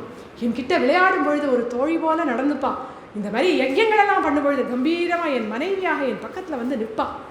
நான் ரொம்ப சோகமாக இருந்தேன் அப்படின்னா, ஏன் சோகப்படுறேன், இது ஒரு பெரிய விஷயமா அப்படின்னு தனக்கு தெரிந்த உபாயம் சொல்லும் பொழுது, என் சகோதரி போல நடந்துப்பா, எனக்கு சாதம் பரமாறும் பொழுது அம்மா போல பார்த்து பார்த்து பரமாறுவா, அப்பேற்பட்ட கௌசல்யை நீ வந்ததுக்கு அப்புறமா அவளையும் நான் கைவிட்டேனே, எப்பேற்பட்ட கௌசல்யை அப்படின்னு கௌசல்யை நினச்சிக்கிறாருங்க. அந்த கௌசல்யைக்கு நான் என்ன பதில் சொல்லுவேன்? சரி, அவள் பக்கத்திலே இருக்காளே சுமித்ரை, அவன் என் மேலே எப்படி நம்பிக்கைப்படுவா? ராமனுக்கே இன்னைக்கு இந்த நிலைமை அப்படின்னா நாளைக்கு லக்ஷ்மணன் நிலைமை என்னாகும், சத்ருக்னன் நிலைமை என்னாகும் அப்படின்னு அவள் கவலைப்பட மாட்டாளா? சரி, கௌசல்யை சுமித்ரை எல்லாம் நம்ம வம்சத்தில் வந்தப்பா, அவளை கூட சமாளிச்சு விடுறேன் கைகேயி. நம்ம ஆத்துக்கு வாழ வந்தாளே சீத்தை, அவளை நான் என்ன பண்ணுவேன்? நீயும் உங்கள் ஆத்துக்காரனோட காட்டுக்கு போமா அப்படின்னு அந்த சீத்தையை வரத்தில் இருக்கிற துக்கங்களுக்கெல்லாம் நான் ஆட்படுத்துவேனா? இல்லை, நீ இங்கே இரு அப்படின்னு சொல்லி அந்த குழந்தைகளை சத்தியபதிகளை பிரித்த பாவத்துக்கு நான் ஆளாவேனா கைகேயி? இதெல்லாம் நீ யோசனை பண்ணி பார்த்தியா? எப்பேற்பட்ட விபரீதங்கள் நடக்க போகிறது உன்னுடைய இந்த பரத்தினால அப்படிங்கிறத நீ யோசனை பண்ணி பார்த்தியா? சரி, ஏதோ பரதனுக்காக இந்த ராஜ்யத்தை சம்பாதிச்சு வச்சுக்கிறேன்னு சொல்றியே, முதல்ல பரதன் இந்த ராஜ்யத்தை ஏற்றுப்பானா அப்படிங்கிறத நீ நினைச்சு பார்த்தியா? ராமாதபீதம் மன்யே தர்மதோ பலவத்தரம். தர்மம் அப்படிங்கிற விஷயத்தை வந்துடுச்சுன்னா ராமனை காட்டிலும் அந்த பரதன் தர்மாத்மா அப்படிங்கிறது எனக்கு தெரியும் கைகேயி. பரதன் ஒரு பொழுதும் இந்த ராஜ்யத்தை ஏற்றுக்க மாட்டான். பரதன் ஏற்றுக்காத ராஜ்யத்தை அவனுக்காக சம்பாதி வச்சுட்டு ராமனையும் காட்டுக்கு அனுப்பிட்டு என்னோட உயிரையும் வாங்கிட்டு விதவையா அப்படியாவது வரைக்கும் இந்த ராஜ்யத்தில் அப்படி என்ன மோகம் கைகேயி? வேண்டாமா, விட்டுடுமா. நாளைக்கு அந்த ராமன் சபைக்கு வரும்பொழுது, குழந்தை உனக்கு இன்னைக்கு பட்டாபிஷேகம் இல்லைடா கண்ணா, நீ காட்டுக்கு தான் போகணும் அப்படின்னு உடனே, நான் எதுக்குப்பா காட்டுக்கு போகணும் அப்படின்னு கூட கேட்க தெரியாது. அப்படியாப்பா, நான் காட்டுக்கு போகிறேன்ப்பா, அப்படியே ஆகட்டும்னு சொல்லிட்டு போகிற சமத்து குழந்தையனா நான் பெற்று வச்சுருக்கேன். அந்த ராமன் இல்லாமல் என்னால் உயிரே வாழ முடியாது கைக்கு. அந்த ராமன் வந்து ராமானு கூப்பிட்டா ஓடி வருவான். அவன் ஓடி வரும்பொழுது எனக்கு 60,000 வயசுங்கிறதையும் மறந்து போயிடும். 16 வயசு பாலக்கனா அந்த ராமனை போய் கட்டிப்பேனே, கொஞ்சுவேனே, முத்தமிடுவேனே. அந்த ராமனை பார்க்காம நான் உயிரே தரிக்க மாட்டேன் கைகேயி, தயவு செய்து உன்னுடைய மனசை மாற்றிவிடும். ராத்திரி முழுக்க கெஞ்சினர். அன்னைக்கு தசரதர் கெஞ்சின அந்த கெஞ்சலுக்கு கல்லும் கரைந்திருக்கும். சரி, ஏன் இப்படி கெஞ்சல கைகேயி கிட்ட? இந்த அப்படி என்ன கைகேயி கிட்ட ஒரு மயக்கமா, இல்லை நிஜமாவே ஸ்ரீலோலனா அப்படின்னா கிடையாது. சத்தியத்துக்கு பயப்படுற கைகேயி கிட்ட என்ன சொன்னார்? ராமன் மேலே பிரதிஜை பண்ணி சொல்லிட்டேன், உன் மனோரதத்தை நிறைவேற்றுவேன்னு சொல்லிட்டார் இல்லையா? அந்த சத்தியம் அப்படிங்கிற கண்ணுக்கு தெரியாத சங்கிலியால் கட்டுப்பட்டதனால் தவிச்சு போகிற. இதுவே ஏன் கைகேயிட்ட கெஞ்சுறாருன்னா, கைகேயி தன் வரத்தை மாற்றிட்டுட்டான்னு வச்சுக்கோங்களேன், அப்போ அந்த வரத்தை மட்டும் சரி கட்டிட்டா போதும். அதனால கெஞ்சுறேன், உன் வரத்தை மாற்றி கேளுமா. ராமன் காட்டுக்கு போனோம்னா அந்த பாவத்தை மட்டும் பண்ணி என் குழந்தைய என்கிட்ட பிரிச்சுடாத. 60,000 வயசு குழந்தை இல்லாமல் இருந்தேன், 25 வருஷமாக தான் அந்த குழந்தையோடு இருக்கேன். அந்த குழந்தைய என்கிட்ட பிரிச்சுடாத அப்படின்னு அதனால கைகேயிட்ட கெஞ்சுறேன். திடீர்னு ராத்திரி தேவியை பார்த்து சொல்கிறார், ராத்திரி நீ உடனே போயிடு, எனக்கு ராமனை பார்த்தாகணும், விடிஞ்சுடாதா, அந்த ராமனை பார்த்தாதானே எனக்கு சமாதானமாகும் அப்படின்னு ராத்திரி தேவியை கிட்ட பேசுகிறார்.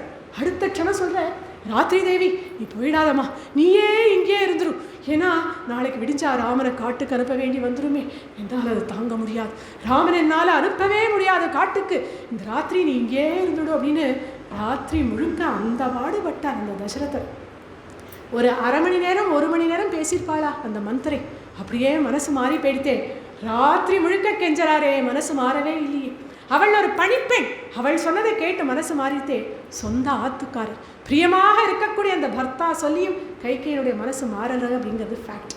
இது எதனால அப்படின்னா, இது தெய்வத்தின் சங்கல்பம். கைகேயி ஒரு லீலா பாத்திரமாக இருக்கா, அவ்வளோதான். ஏன்னா அவதார காரியம் நடக்கணும் இல்லையா? ஏன்னா இந்த கைகேயி 2 நாள் கழிச்சு வர கதையில் திருந்திட போகிறான். ஆனால் இந்த ஏதாவது ஒரு வியாஜத்தினால தானே இவர் காட்டுக்கு போக முடியும் அப்படிங்கிற அந்த சமாதானத்தோட நம்ம மேற்கொண்டு கதையை பார்க்கலாம். அடுத்த நாள் காத்தால பொழுது விடியறது. சுமந்திரர் அங்கேன்னு வந்து ராஜாவை எழுப்புறார். மாத்தலை எப்படி இந்திரனை எழுப்புவானோ, வேதங்கள் எல்லாம் எப்படி பிரம்மாவை எழுப்புவாளோ, அது போல ராஜன்னு நான் உங்களை எழுப்ப வந்திருக்கேன். இன்னைக்கு ராமனுக்கு பட்டாபிஷேகம், எல்லாம் சஜ்ஜமாயிடுது, நீங்கள் எழுந்து வர்றது தான் பாக்கி அப்படின்னு சந்தோஷமாக வந்து எழுப்பும் பொழுது ராஜாவுக்கு சுமந்திரரை பார்க்கவே பிடிக்கலை. அப்படியே தளர்ந்து உட்காரும் பொழுது கைகேயி தான் பேசுகிறான். சுமந்திரையே, நீங்கள் ராமனை உடனே இங்கே வர சொல்லுங்க. ராஜா, ராமனுக்கு பட்டாபிஷேகம்னு நேற்று ரொம்ப நாளே அதை பற்றியே நாங்கள் பேசிட்டு இருந்தோமா, அதனால் அவர் சரியாக தூங்கலை, டயர்டாக இருக்கார், அதனால் ராமனை இங்கே நான் உடனே வர சொன்னேன், வர சொல்லுங்க அப்படின்னோடனே சுமந்திரர் ராஜாவை பார்க்குறார். நிஜந்தானா அப்படின்னு ராஜாவுடைய ஆக்ஞை என்னன்னு பார்க்குறார். சுமந்திரா, தயவு செய்து ராமனை கூட்டிட்டு வாப்பா அப்படின்னு ராஜா சொன்ன உடனே மறுபடியும் சந்தோஷமாக போகிறார். சரி ராமனை கூட்டிட்டு வர போகிறோம் அப்படின்னு அங்கே ராமன் எப்பேற்பட்ட அலங்காரத்தோட உட்கார்ந்துருக்கார் அப்படின்னு அழகான ஸ்லோகம். தம் வைஷ்ரவண சங்காஷம் உபவிஷ்டம் ஸ்வலங்கிருதம் ததர்ஷ சூதः பர்யங்கே சௌவன்னே சோதரச்சதே வராஹருதிராபேண சுச்சினா ச சுகந்தினா அனுலிப்தம் பராகேன சந்தனேன பரந்தபம் ஸ்திதயா பார்ஷ்வதஸ்யாமி பாலவ்யஜனஹஸ்தயா. அவ்வளோ அழகா சீதாதேவி பால வியஜனமெல்லாம் போட்டுருக்கா. அழகான ஒரு ஊஞ்சல்ல ராமச்சந்திர பிரபு குபேரனை போல அழகாக உட்கார்ந்துருக்காராம். ராமனுக்கான பட்டாபிஷேகத்துக்கான அலங்காரங்களெல்லாம் சீதாதேவியே பண்ணி விட்டுருக்கா. அந்த ஊஞ்சல்ல அப்படி ராமன் உட்கார்ந்துட்டு இருக்கும் பொழுது அந்த சுமந்திர வாசலை வந்து கேட்குறேன், நான் உள்ளே வரலாமான்னு போய் கேட்டுன்னு வாங்கோ அப்படின்னு சொன்னோன்னே அந்தப்புறம், அதனால் பெண் ஊழியர்கள் தான் இருக்கா. உள்ளே வந்து ராமன் கிட்ட கேட்டோன்னே அந்தப்புறத்தில் அந்நிய மனுஷாளுக்கு என்ட்ரியே கிடையாது. ஆனால் இன்னைக்கு தன் பட்டாபிஷேக கோலத்தை சீதாதேவியோட காட்டணும் அப்படின்னு ராகவசிய பிரியகாமியா சுமந்திரருக்கு அப்பேற்பட்ட ஒரு பாக்கியம் அன்னைக்கு. ஏன்னா அவரை தவிர வேறு யாரும் சீதாராம் அவர்களை சேர்ந்து பார்க்கவே இல்லை. அதனால உள்ளே வர சொல் அப்படின்னு சொன்ன உடனே சுமந்திரன் வந்து பார்க்குறார். அழகான பொன்னூஞ்சல்ல ராமர் அவ்வளோ அழகான அலங்காரங்களோட ஒரு காலை மடித்து இடது காலை தொங்க போட்டுண்டு அப்படியே தாமரையை சுழட்டிண்டு உட்கார்ந்துட்டு இருக்காராம். சீதாதேவி ஒரு கையால் ஊஞ்சலை ஆட்டுறா, ஒரு கையால் சாமரம் போடுறான். அடுத்து சாமரத்தை கீழே வச்சுட்டு அங்கே ஒரு சந்தனம் பேலால சந்திரம் இருக்குது. அந்த சந்தனத்தை எடுத்து அனுலிப்தம் பராகேன அந்த ராமனுடைய வக்ஷஸ்தலத்தில் அப்படி பூசி விட்டுட்டே இருக்கான். இங்கே ஒரு பாவம் சொல்லுவான், இந்த புறப்பாடு உங்களோடது ராவணவதம் பர்யந்தம் நடக்க போகிறது. இதோ நான் பூசக்கூடிய இந்த சந்தனமானது உங்களை எப்பொழுதுமே குளிர்வித்திருக்கட்டும், உங்களுக்கு வெற்றி திலகமாக இது அமையட்டும் அப்படிங்கிறது போல சீதாதேவி பூசினா அப்படின்னு இங்கே ஒரு பாவம் சொல்கிறது உண்டு.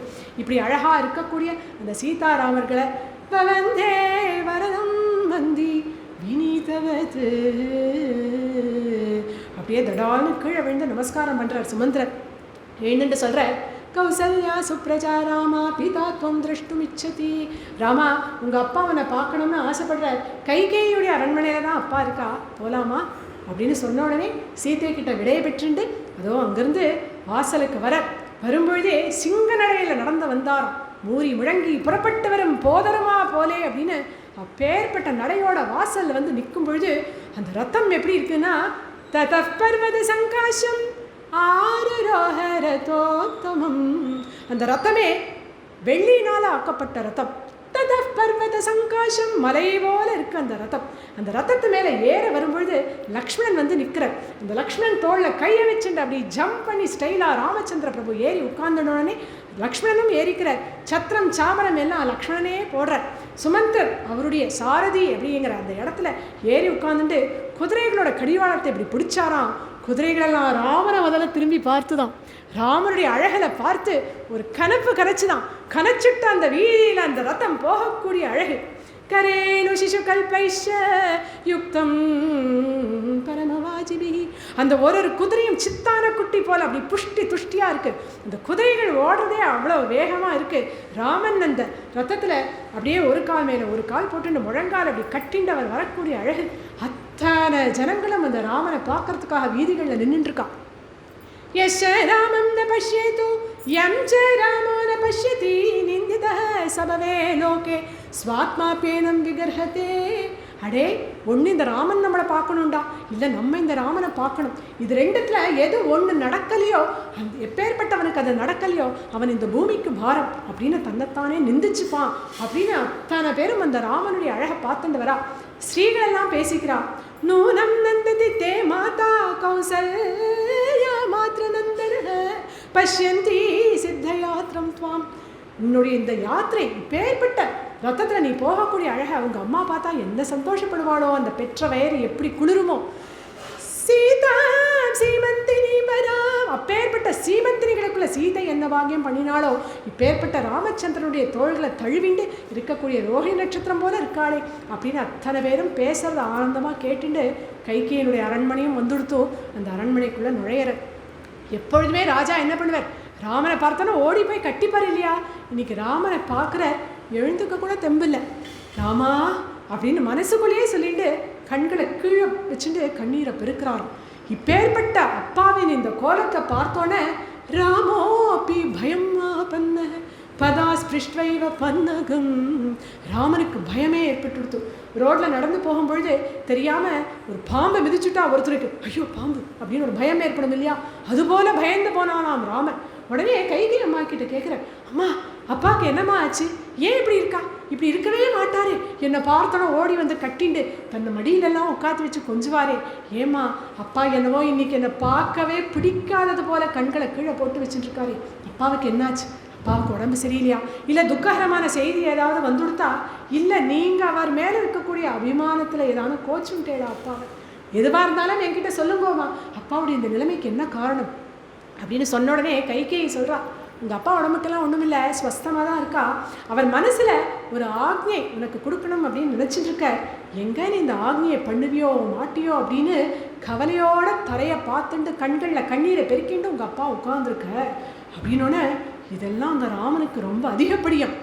அஹோ தின்னரசே தேவி வக்தும் மீதுஷம் வச்சஹ அஹம் ஹி வஜனாத்ராக்ய பதேயம் அபிபாவகே பக்ஷயேயம் விஷம் தீக்ஷ்ணம் மஜ்ஜேயம் அபி ஜானவே நியுக்தோ குருணா பித்ரா ஹிதேன ச நிருபேண ச தத்ப்ரூஹி வச்சனம் தேவி ராஜ்ஞோ யத்தபிகாங்க்ஷிதும் கரிஷ்யே பிரதிஜானீஷ ராமோத்விர்நாபிபாஷதே. அம்மா நீங்கள் என்ன பார்த்து இப்படி பேசலாமா? இந்த ராமன் பேரில் உங்களுக்கு அப்படி என்ன சந்தேகம்? அப்பா சொல்லியாச்சுன்னா உடனே கேட்கக்கூடியவன் இந்த ராமன். அப்பா சொல்லியாச்சுன்னா அப்படியே தீக்ஷ்ணமான இருக்க விஷத்தையும் குடிடா ராமானா குடிச்சிடுவேன், பொங்குகின்ற சமுத்திரத்தில் குதிடா ராமானா குதிச்சின்றுவேன், கொழுந்து விட்டு எரிகின்ற அக்னிக்குள்ள நுழையிடா ராமா அப்படின்னா நுழைஞ்சிடுவேன். எப்பேற்பட்ட அப்பா, எனக்கு வழிகாட்டியா இருக்கக்கூடியவர், குருவா இருக்கக்கூடியவர், என் ஹிதத்தில் நாட்டமுடையக்கூடியவர், சக்கரவர்த்தி அப்படிங்கிற அப்பேற்பட்ட யோகியதாம்சம் உடைய அந்த அப்பா எது சொன்னாலும் நான் கேட்பேன். ராமன் வார்த்தையில் உங்களுக்கே இந்த சந்தேகம்? இந்த ராமனுக்கு ஒரு வில், ஒரு இல், ஒரு சொல். வில் அப்படின்னா ஒரு வானம், ஒரு சத்ர வதம் பண்ணணும்னு வந்தாச்சுன்னா ஒரு வானம் போகணும் எனக்கு. ஒரே இல்லத்தரசி. ராமனுக்கு ரெண்டாவது வார்த்தை கிடையாது. ராமோ த்விர்நாபிபாஷதே. இந்த ராமன் சொன்னதுதான் சத்தியம்தான், சத்தியம்தான். அது அப்பாவுடைய மனோரத்தம் என்ன அப்படிங்கிறத சொல்லுங்கோ, அதை நிச்சயம் நான் நிறைவேற்றி வைப்பேன் அப்படின்னு ராமன் இப்படி சொன்ன உடனே ரொம்ப கூலாக கைகேயி சொல்கிறான், ஆழிசூழ் உலகமெல்லாம் பரதனே ஆள நீ போய் தாழிரும் சடைகள் தாங்கி தாங்க அருந்தவம் மேற்கொண்டு பூழி வெங்கானம் நன்னி புண்ணிய புனல்கள் ஆடி 7 ஆண்டின் வா என்று இயம்பினன் அரசன் என்றாள்.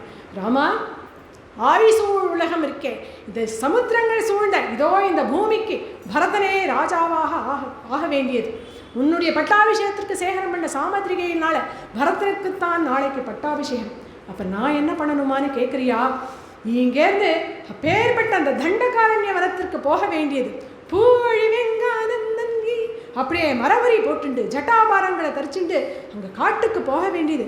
அங்கே போய் ஒரே இடத்துல இருந்துடக்கூடாது.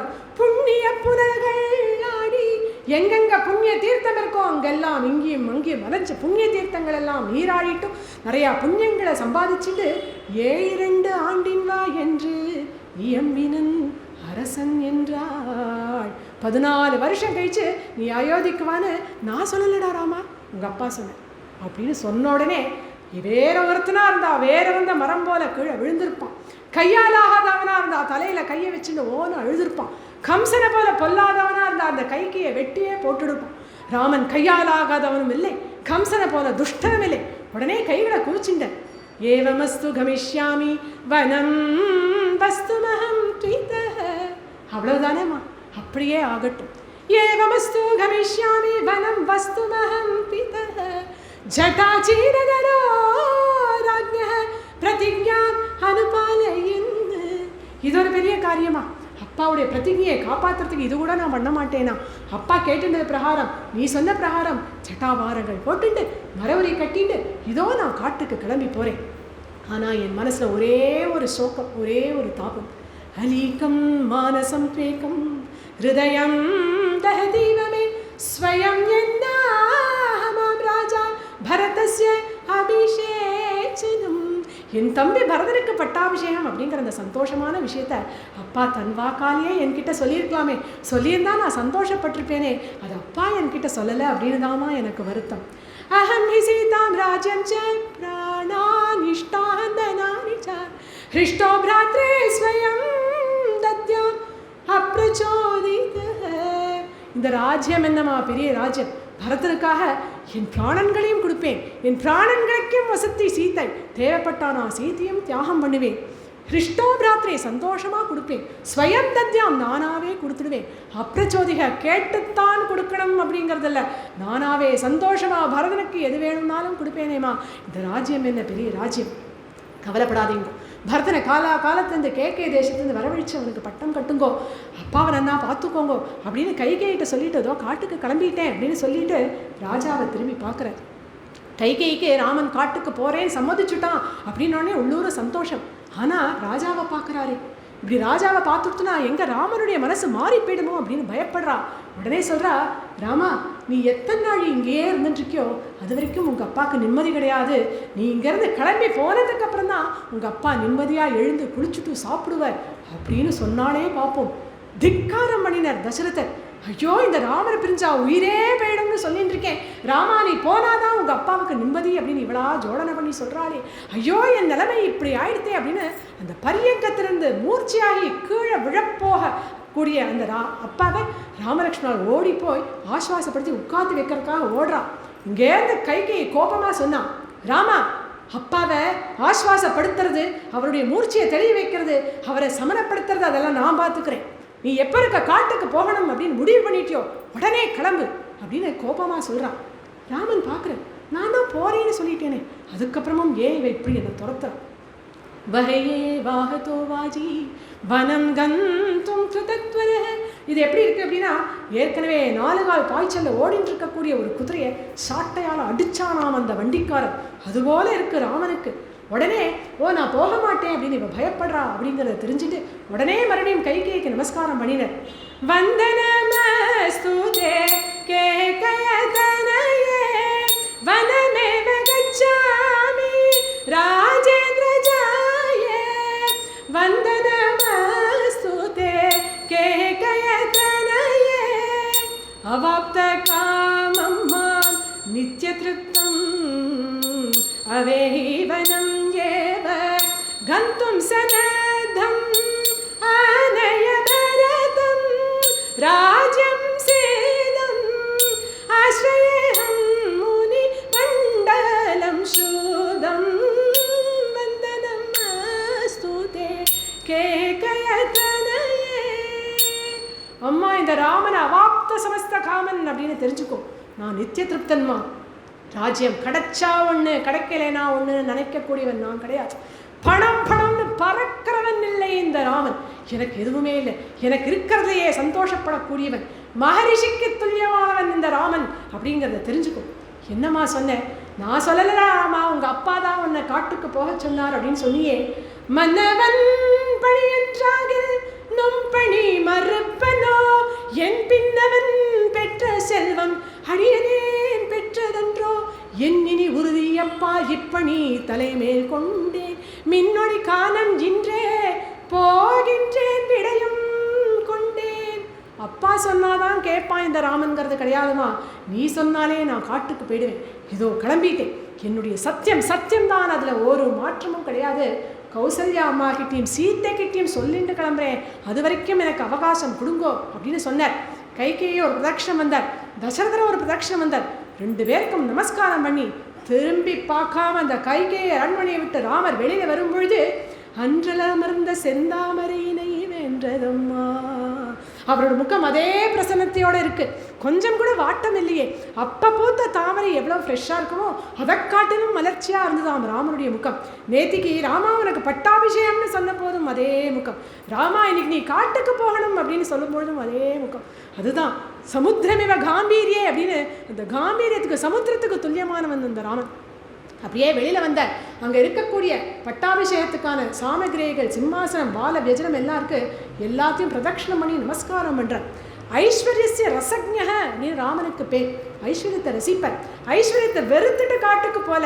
அவர் க்ஷத்ரியர், ஐஸ்வர்யத்துக்கு அருகதை உடையவர். அதனால அவருடைய பெருமை தெரிஞ்சவர்.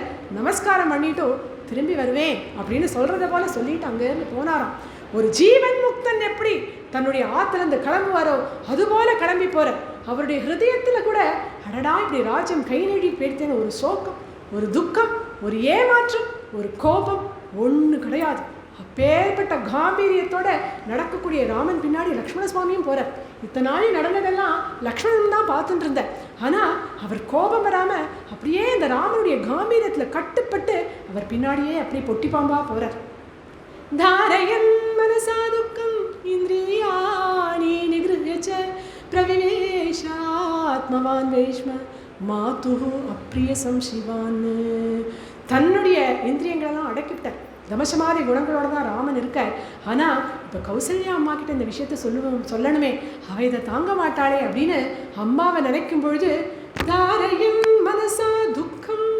ராமனுக்கும் துக்கம் வருது. ஐயோ அம்மா இதை தாங்க மாட்டாளே, அழுவாளே, அவளை எப்படி சமாதானப்படுத்த போகிறோம் அப்படின்னு நினச்சிட்டு இங்கேருந்து ராமன் போகிற. அங்கே எப்படி இருக்கா கௌசல்யா அப்படின்னா ஆனந்தமாக இருக்கா. ஆஹா இந்நேரம் ராமனுக்கு பட்டாபிஷேகம் முடிஞ்சிருக்கோம், அந்த குழந்தை வருமே, எனக்கு நமஸ்காரம் பண்ண வருமே அப்படின்னு ஆசையாக காத்துட்டு இருக்கக்கூடிய அந்த கௌசல்யோட பவனத்துக்கு ராமன் எப்படி போகிறார் அப்படின்னா, குழைக்கின்ற கவரின்றி கொற்றவெண் குடையும் இன்றி இழைக்கின்ற விதி முன் செல்ல தர்மம் பின் இறங்கியே மழை குன்றம் மனையான் மௌலி கவித்தனன் வரும் என்று என்று தழைக்கின்ற வெள்ளத்து அந்நாள் ஒரு தமியன் சென்றான். குழைக்கின்ற கவரியின்றி சத்திரம் பிடிக்கிறதுக்கு ஆள் இல்லை, சாமரம் போட ஆள் இல்லை. 4 அடி ராமன் எடுத்து வச்சாலே அப்பேற்பட்ட பணியாட்கள் எல்லாம் வந்து இதெல்லாம் பண்ணுவாளே, இன்னைக்கு கொடை இல்லை, சாமரம் இல்லை, எல்லாம் போடுறதுக்கு வந்தா ராமன் வேண்டாம் அப்படின்னு கையை வச்சு தடுத்துட்டேன். ராஜ்யமே பரதனுக்கு அப்படின்னு ஆனதுக்கப்புறம் சத்திரம் என்ன, சாமரம் என்ன, எதுவுமே வேண்டாம் அப்படின்னு தடுத்துட்டார். அதனால எதுவும் இல்லாமல் இங்கே வர. எப்படி வர்றார் அப்படின்னா, இழைக்கின்ற விதி முன் செல்ல. விதியானது, தெய்வ சங்கல்பமானது அவரை வழி நடத்திண்டே போகிறதாம். தர்மம் பின் இறங்கியே தர்மதேவதையை கெஞ்சின்றே வராளாம். ராமனா குழந்தை உனக்காடா இந்த நிலைமை, தர்மம் தர்மம்னு நான் எக்கேடோ கெட்டு போறேன்டா ராமா, நீ வனத்துக்கு போகாதடா குழந்தை அப்படின்னு தர்மதேவதை ராமன் பின்னாடி கெஞ்சிட்டு வராளாம். அங்கே எப்படி இருக்கா அந்த கௌசல்யா அம்மா அப்படின்னா, தழைக்கின்ற உள்ளத்து அந்நாள் அப்படியே தழைக்கிறது. குழந்தை வருவானே குழந்தை வருவானேன்னு காத்துட்டு இருக்கா. சுமித்ரே ஆர்த்தி ரெடியாக கரைச்சி வச்சுட்டியா? ராமன் வந்தோடனே நேற்றுலேருந்து அந்த குழந்தை சாப்பிடவே இல்லை, பால் காய்ச்சி வச்சுட்டியா, பழமெல்லாம் கட் பண்ணி வச்சுட்டியா அப்படின்னு சுமத்ரே கிட்ட இங்கே பேசிட்டு இருக்கும் பொழுதே அம்மா அப்படின்னு ராமனுடைய குரல் வாசல்ல கேட்கறது. ஓடி போனாள் கௌசல்யை. ராமனை பார்க்குறா, கட்டிக்கிறா, பார்த்து பார்த்து மகிழறா. என்ன அலங்காரம், எவ்வளோ அழகாக இருக்கான் என் பிள்ளை அப்படின்னு ராமனை பார்த்து அவள் வாக்கில் அப்பேற்பட்ட ஆசீர்வாத வச்சனங்கள் வருது. விருத்தானாம் தர்மசீலானாம் ராஜர்ஷீனாம் மகாத்மனாம் பிராப்னுஹி ஆயுஷ்ச கீர்த்திம் ச தர்மம் சாபி உசிதம் குலே சத்யப்பிரதிஜ்ஞம் பிதரம் ராஜானம் பஷ்ய ராகவ அத்யைவ ஹித்வாம் தர்மாத்மா யவ்வராஜ்யபிஷேக்ஷதி. ராமா உங்கள் அப்பா எப்பேற்பட்ட சத்தியசந்தர்னு பார்த்தியாடா, எப்பேற்பட்ட பிரியத்தை உன் மேலே வச்சுருக்கார். நேற்றுக்கு தான் உனக்கு பட்டாபிஷேகம்னு சொன்னேன், இன்னைக்கு உடனே பண்ணுறதுக்கு எல்லா ஏற்பாடும் பண்ணிட்டார் பற்றியா. உங்கள் அப்பா அப்பேற்பட்ட சத்தியசந்தர், அவருடைய சத்தியத்தை என்னைக்கா இருந்தாலும் நீ காப்பாற்றணுண்டா ராமா.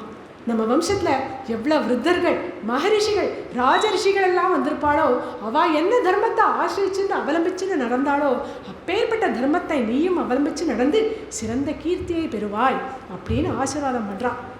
சாதாரணமாக பார்த்தா இது நிஜமாவே நல்ல ஆசீர்வாதம் தான். ஆனால் இந்த கட்டத்தில் யோஜனை பண்ணி சம்மந்தப்படுத்தி பார்த்தா, ராமா அப்பாவுடைய சத்தியத்தை காப்பாற்று, ராஜரிஷிகள் மகரிஷிகள் எல்லாம் எந்த தர்மத்தை அனுசரிச்சுன்னு வந்தாலோ அந்த தர்மத்தை ஆசிரிச்சு நட அப்படின்னு அவள் வாக்கில் சொல்லாமல் அவளை அறியாமலே அந்த வார்த்தைகள் எல்லாம் வருது. அதுக்குள்ளே சுமித்ராமா அங்கே வந்தா. ராமா இந்தாடா பழமெல்லாம் கட் பண்ணி வச்சுருக்கேன், சாப்பிடு, ஏதோ பால் சூடாக இருக்குது, ஆத்தின்னு வந்துடுறேன், கொஞ்சம் பொறுமையாக இரு அப்படின்னு சுமித்ரா தேவி உள்ளே ஓடி போகிறா. அதுக்குள்ளே கௌசல்யை பார்க்குறா. ஓ சிரசில் மக்குடம் இல்லையே, அப்போ குழந்தை பட்டாபிஷேகத்துக்கு இப்போ தான் போகிறான் போல இருக்குது, போகிறதுக்கு முன்னாடி நமஸ்காரம் பண்ண வந்திருக்கான் அப்படின்னு நினச்சிட்டு சொல்கிறான். ஆடா ராமா இந்த ஆசனத்தில் உட்காந்துக்கோ, வசிஷ்டர் கிடக்கார், இதை சாப்பிடாத அதை சாப்பிடாத அப்படிம்ப, பால் பழத்துக்கெல்லாம் தோஷம் இல்லை, இதெல்லாம் நீ சாப்பிடலாம் அப்படிங்கிறதுக்குலாம் சுமித்ராமா பால் எடுத்துன்னு வர ராமன் பார்க்குறார். கௌசல்யின்னு ஒரு பிரேம சமுத்திரம், சுமித்ரைன்னு ஒரு பிரேம சமுத்திரம், இது ரெண்டு பேருக்கும் நடுவில் நான் இந்த விஷயத்தை எப்படி சொல்ல போகிறேன் அப்படின்னு ஒரே தயக்கமாக இருக்குது. அவள் இந்த ஆசனத்தில் உட்காருன்னு சொன்னாளா, அதையே வியாஜமாக காட்டி சொல்கிறார். அம்மா, இந்த ரத்த கச்சிதமான ஆசனத்தில் உட்காரக்கூடிய காலம் இல்லைம்மா. விஷ்டராசன யோகியோஹி காலோயம்மா உபஸ்தித, தர்பாசனத்தில் உட்கார வேண்டிய காலம் வந்துடுத்துமா எனக்கு அப்படின்னு சொன்னோன்னே பதறிப்போனா. என்னடா ராமா சொல்கிற அப்படின்னு கௌசல்யை துடிக்கும்போது, அம்மா சாவதானமாக கேளு, பதட்டப்படாதே, இந்த ராஜ்யம் பெருசாக இருக்கும் இல்லையோ, அதனால அப்பா என்ன பண்ணியிருக்கார், இந்த ராஜ்யத்தை ரெண்டாக பிரிச்சிருக்கார். வனராஜ்யம் சாம்ராஜ்யம்னு ரெண்டாக பிரிச்சிருக்கார். சின்னதாக இருக்கிற சாம்ராஜ்யத்தை பரதனுக்கு கொடுத்துருக்கார், பெருசாக இருக்கிற வனராஜ்யத்தை எனக்கு கொடுத்துருக்காருமா. 14 வருஷம் பரத்தை போய் ஆட்சி பண்ணிடுவான்னு சொல்லியிருக்கார். 14 வருஷம்தான், போயிட்டு சீக்கிரமே வந்துடுவேன். கைகேயி அம்மா கிட்ட 2 வரம் கொடுத்துருந்தாராம், அதனால அம்மா இப்படி கேட்டுண்டாமா அப்படின்னு நடந்த விவரத்தை சொல்கிறதுக்குள்ள அப்படியே ஒரு வாழை மரத்தை கத்தியால் வெட்டினா அந்த மரம் எப்படி சாயுமோ அது போல கீழே விழுந்துட்டா கௌசல்யை. ஓடிப்போய் ராமனும் லக்ஷ்மணனும் கௌசல்யாமாவை தூக்கி பிடிக்கிறா. அவள் தேகத்தில் இருக்கிற புழுதியெல்லாம் தட்டி விட்டு ஒரு ஆசனத்தை உட்காத்தி வச்சு அவளை சமாதானப்படுத்துகிறா. என்னடா ராமா சொல்கிற, என்னடா ராமா சொல்கிற, நீ சொல்கிறதெல்லாம் உண்மையா? இதை சொல்கிறதுக்காடா நீ இங்கே வந்த? உனக்கு இன்னைக்கு பட்டாபிஷேகம் ஆகிடும், இதிலிருந்து இன்னும் சந்தோஷமாக இருக்க போகிறேன், என்னன்னைக்கும் சந்தோஷமாக இருக்க போகிறேன் நினச்சினேடா.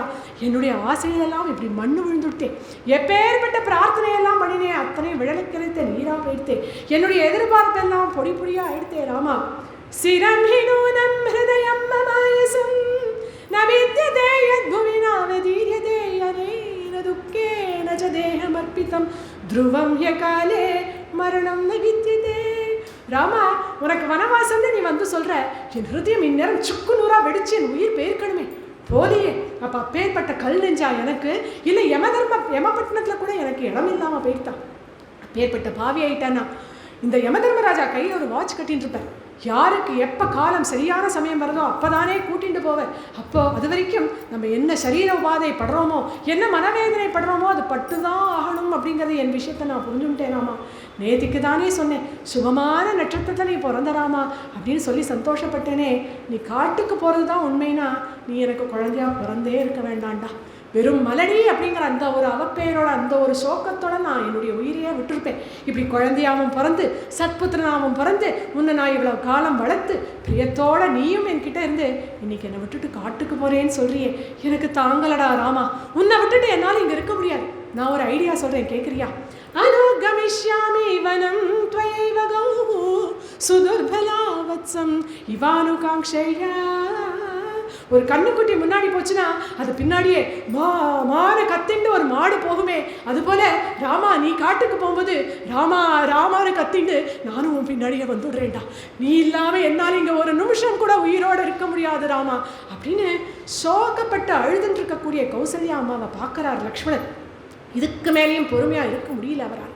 உடனே சொல்கிறேன், அம்மா நீங்கள் ஏன் அழறே? இந்த லக்ஷ்மணன் இருக்கும் பொழுது நீங்கள் எதுக்கு அழறே? ராமண்ணாக்கு ஒன்றுமே ஆகாதுமா, எந்த ஆபத்தும் கிடையாது, நான் பார்த்துக்கிறேன். தேவகல்பம் ருஜும் தாத்தம் ரிபோணாமபிவத்சலம் அவேக்ஷமானஹ கோதர்மம் தியஜேத் புத்திரம் அகாரணாத். எப்பேற்பட்ட எங்க ராமண்ணா தேவகல்பம், தேவனுக்கு துல்லியமானவன், ரிப்பும் தாந்தம் சிறந்த தாந்தமான இந்திரியங்களெல்லாம் கட்டுப்படுத்தினவர், கபடமே இல்லாதவர், ரிபோணாமபி வத்சலம் சத்ருக்கள் கிட்ட கூட வத்சலனா இருக்கக்கூடிய எங்க ராமண்ணாவை ஒரு காரணமும் இல்லாமல் காட்டுக்கு அனுப்புறதுக்கு அப்பாவுக்கு எப்படி மனசு வந்தது? அப்பாவுக்கு புத்தி பேதலிச்சு போயிடுதுன்னு நினைக்கிறேன். இப்போ கூட ஒன்றும் இல்லைம்மா, கவலைப்படாதே. அந்த வயசான அப்பாவையும் கைகேயி அம்மாவையும் ஒரு ரூமில் போட்டு பூட்டி வச்சுடுறேன். அவளை பூட்டி வச்சுட்டு நம்ம ராமண்ணாவுக்கு பட்டாபிஷேகம் பண்ணிடுவோம், அதுக்கப்புறமா அவளை திறந்து விடலாம். இதில் ஒன்றும் தப்பே கிடையாது. எப்பேற்பட்ட பெரியவாள் நாம் தப்பு பண்ணும்பொழுது சின்னவாளை தான் அவளுடைய கரெக்ட் பண்ணணும். அந்த காரியத்தை நான் பண்ணுறேன்.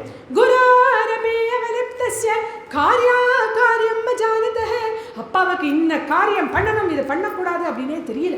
அதனால நான் அப்பாவை நான் நல்வழிப்படுத்துவேன், அப்பாவுடைய மனோரத்தத்தை நான் தவிடுபடி ஆக்குவேன்.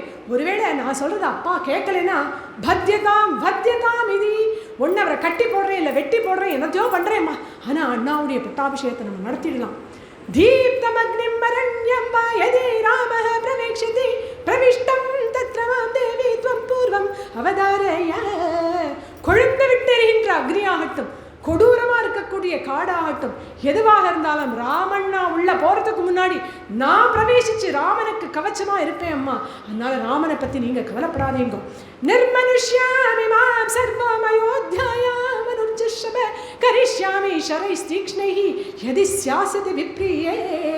அண்ணா, உங்களுக்கு பண்ணக்கூடிய பட்டாபிஷேகத்தை எதிர்த்துண்டு யார் வந்தாலும் அத்தனை பேரையும், இந்த அயோத்தியே எதிர்த்துண்டு வந்தாலும் அத்தனை பேரையும் என்னுடைய சரங்களால் இல்லாத பண்ணிடுறேன், அத்தனை பேரையும் வதம் பண்ணிடுறேனா அப்படின்னு துடிப்பா கம்பீரமாக பத பத படபடன்னு பேசுகிறார். இப்போ பார்த்தார் ராமன். இப்படி கோபமாக பேசக்கூடிய லக்ஷ்மணன், சோகமாக இருக்கக்கூடிய அம்மா, இவா ரெண்டு பேரையும் பார்த்து ராமன் சொல்லக்கூடிய சமாதானம், லக்ஷ்மணா அம்மா ரெண்டு பேரும் கேளுங்க. நாஸ்தி சக்தி பிதுர்வாக்கியம் சமதிக்ரமிதும்.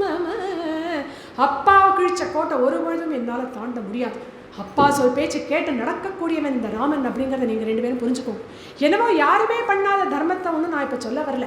நமக்கு முன்னாடி எத்தனையோ பேர் பித்ருவாக்கியம் பரிபாலனம் பண்ணலையா? ஏன் பரசுராமர் ஜமதக்னி உன்னுடைய அம்மாவை வெட்டுடா அப்படின்னு சொன்ன அடுத்த க்ஷணம் வெட்டலையா? நீ வெட்டினியே, உனக்கு என்ன வரம் வேணும் அப்படின்னு கேட்டோடனே எங்கள் அம்மா மறுபடியும் உயிரோட வந்துடணும், நான் வெட்டினதா தெரியக்கூடாது அப்படின்னு வரமாக கேட்டால் அவள் அம்மாவை உயிர்ப்பிச்சுக்கலையா? ஏன் பரசுராமர் பித்ருவாக்கிய பரிபாலனம் பண்ணலை? நம்ம வம்சத்தில் வந்த சகரகுமாரர்கள் நேற்றைக்கு பார்த்தோமே, அவள் அப்பா சொல்லிட்டா அப்படிங்கிறதுக்காக பூமி முழுக்கவும் பள்ளம் தோண்டிண்டு அந்த குதிரையை தேடிண்டு போகலை, அவள் பித்ருவாக்கிய பரிபாலனம் பண்ணலை. அதை விட தானே பெரிய காரியமா? தர்மோ ஹி பரமோ லோகே தர்மே சத்யம் பிரதிஷ்டிதம் தர்ம சம்ஸ்ருதமே தச்ச பிதுர்வச்சனம் உத்தமம். தர்மம் தான் உலகத்தில் எல்லாத்துக்கும் பிரதானம். அந்த தர்மத்துக்கு ஆணிவேர் சத்தியம். அப்பேற்பட்ட அப்பாவுடைய சத்தியத்தை நம்ம எல்லாருமே காப்பாற்றி ஆகணும். அம்மா त्वया मया च वैदेह्या लक्ष्मणेन सुमित्रया पितुर्नियोहे स्थातव्यम् एष धर्मः सनातनः. அம்மா நீ, நான், லக்ஷ்மணன், வைதேகி, சுமித்ரா நம்ம 5 பேருமா சேர்ந்து அப்பாவுடைய சத்தியத்தை காப்பாற்ற வேண்டிய கடமைப்பட்டிருக்கோம். அப்பாவுக்கு என்ன கவலை அப்படின்னா, எங்கே நான் அப்பாவோட சத்தியத்தை காப்பாற்றிடாமல் போயிடுவேனோ அப்படின்னு கவலைப்படுறேன். அப்பேற்பட்ட கவலையை நான் அப்பாவுக்கு கொடுக்கலாமா? நிச்சயமாக நான் கொடுக்க மாட்டேன். நீங்கள் எல்லாரும் ஒன்று புரிஞ்சுக்கணும். असङ्कल्पितमेवेह यद् अकस्मात् प्रवर्तते निवर्त्यारम्भमारब्धं ननु दैवस्य कर्म तत्. லக்ஷ்மணா அம்மா, நீங்கள் எல்லாரும் ஒன்று புரிஞ்சுக்கோங்க.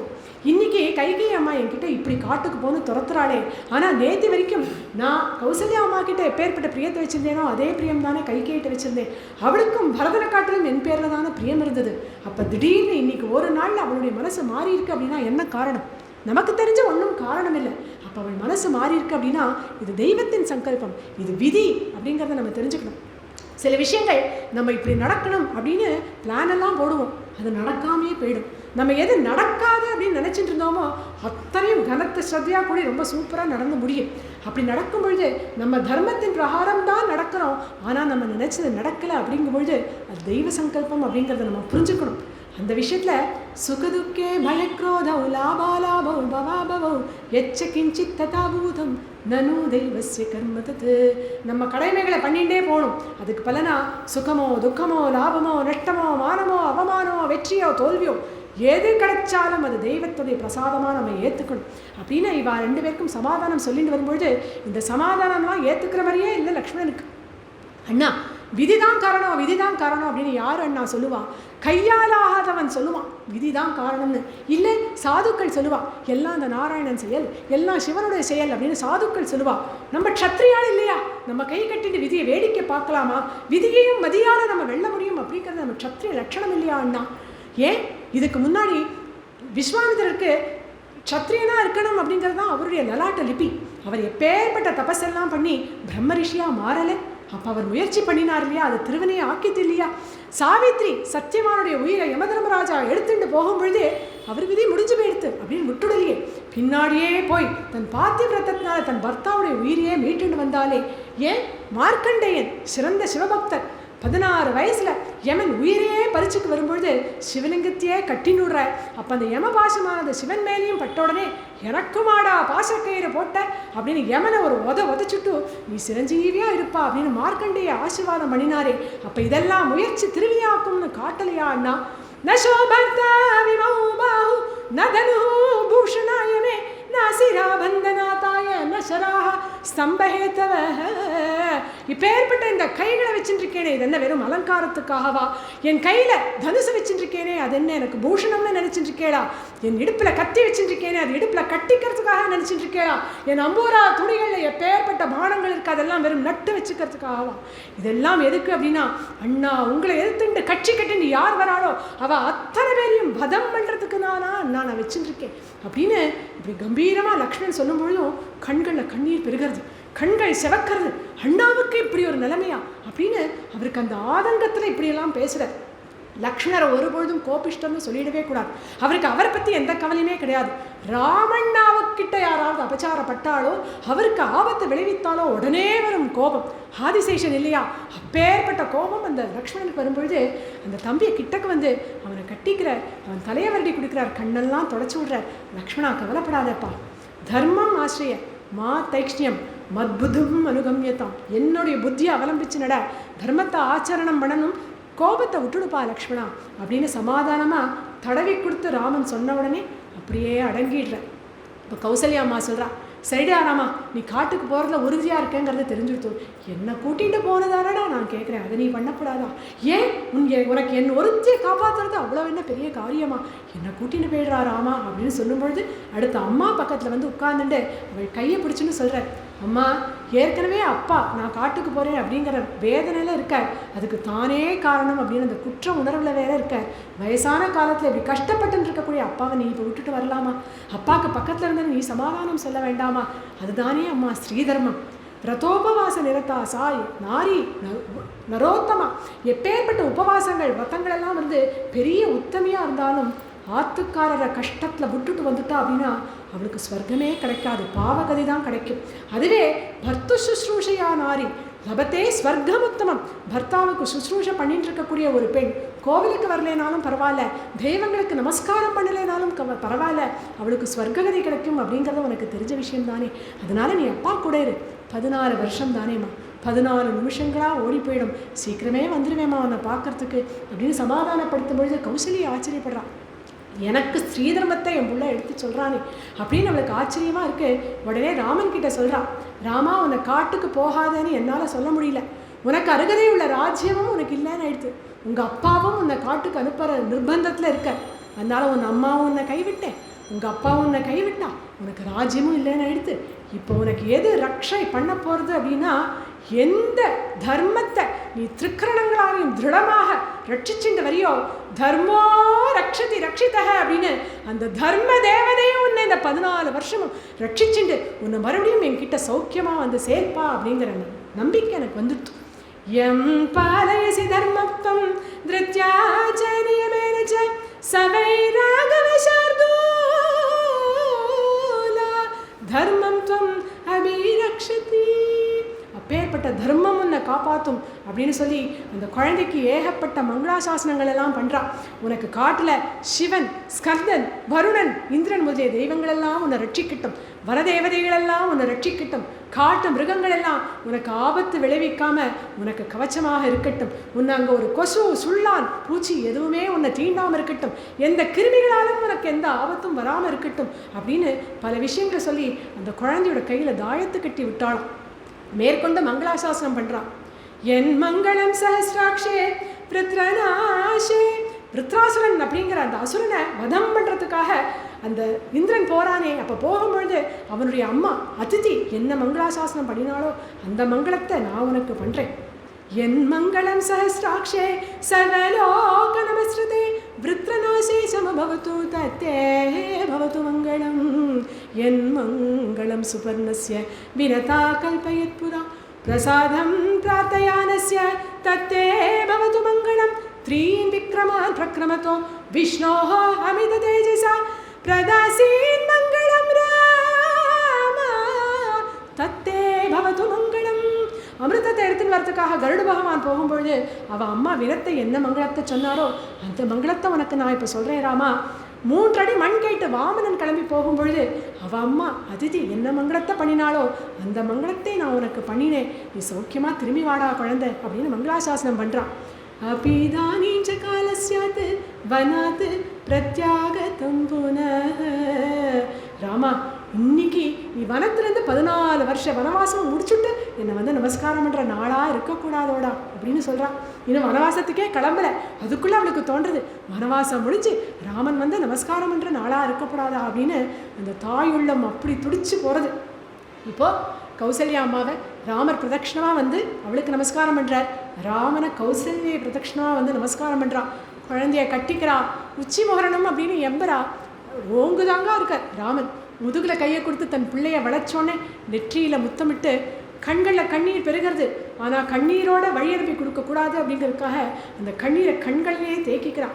திருப்பி திருப்பி கௌசல்யா அம்மாவுக்கு ராமர் சமாதானம் சொல்ல கௌசல்யை சமாதானம் ஆனது போல எப்படி சமாதானம் ஆக மாட்டாளே, ஆனால் போயாகணுமே அப்படின்னு கௌசல்யா அம்மா மங்களாசாசனம் பண்ணி ராமச்சந்திர பிரபு வழி அனுப்பி கொடுக்குறார். அப்படிங்கிற இந்த மங்களமான கட்டத்தோடு நம்ம இன்றைக்கி முடிச்சுக்கிறோம். நாளைக்கு குஹசக்கியம்னா குஹசக்கியம் வரைக்கும் உண்டான கதைகள். நாளைக்கு ஒரு நாளுமே அப்படி தான். முதல் நாள் கதையை விட அடுத்த நாள் கதை இன்னும் நன்னா இருக்கும். கதைக்குள்ளே போக போக அதோடைய சுவாரஸ்யம் இன்னும் நன்னா இருக்கும். நாளைக்கு முக்கியமாக சீதை பேசக்கூடிய அழகு, நானும் காட்டுக்கு வருவேன் அப்படின்னு ராமன் கிட்ட சொல்கிற அழகு, லக்ஷ்மணன் நானும் வருவேன்னு சொல்கிறது. இவா எல்லாரும் அந்த அரண்மனைக்கு போய் எல்லார்கிட்டேருந்தும் விடை பெற்றுண்டு போகும்பொழுது சுமித்ராமா பேசக்கூடிய அழகு, கௌசல்யை, சுமந்திரர், வசிஷ்டர் அப்படின்னு அத்தனை பேரும் அவ்வளோ அழகாக பேசுவான். அதுக்கப்புறம் பௌரஜனங்கள் எல்லாம் அழுதுண்டே வழி அனுப்பி கொடுக்கறது.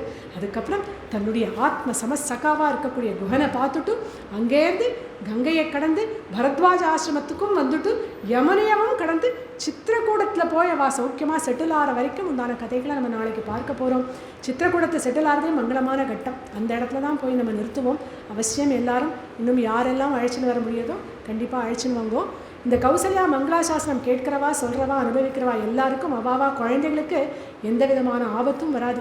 கிருமிகளாலேயோ இல்லை கொசுக்களாலேயோ மிருகங்களாலேயோ எந்த ஆபத்தும் வராமல் அத்தனை பேரும் ராமனை போல என்னன்னைக்கும் சௌக்கியமாக இருப்பா அப்படின்னு பலஸ்ருதி சொல்லப்படுறது. இப்போ ஹார்த்திகாட்டில் என் மங்களம் சஹஸ்ராட்சே சர்வதேவ நமஸ்கிருதே விருத்ரநாசே சமபவது தத்தே பவது மங்களம். என் மங்களம் சுபர்ணஸ்ய தினதா கல்பயத் புரா அமிர்தம் பிரார்த்தயானஸ்ய தத்தே பவது மங்களம். த்ரீன் விக்ரமான் பிரக்ரமதோ விஷ்ணோः அமித தேஜசா யதாசீத் மங்களம் ராம தத்தே பவது மங்களம். மங்களம் கோசலேந்திராய மஹனீய குணார்ணவே சக்கரவர்த்தி தனூஜாய சார்வபௌமாய மங்களம். ராமச்சந்திராய மங்களம், ராகவேஷாய மங்களம், ராமபத்ராய மங்களம், லக்ஷ்மீகாந்தாய மங்களம், சீதாபதயே மங்களம், ஜானகீபதயே மங்களம். जानकीकान्तस्मरणं जय जय राम राम. सद्गुरुनाथ महाराज की जय. आंजनेय स्वामिनः जय. எல்லாருக்கும் சீதாராம்.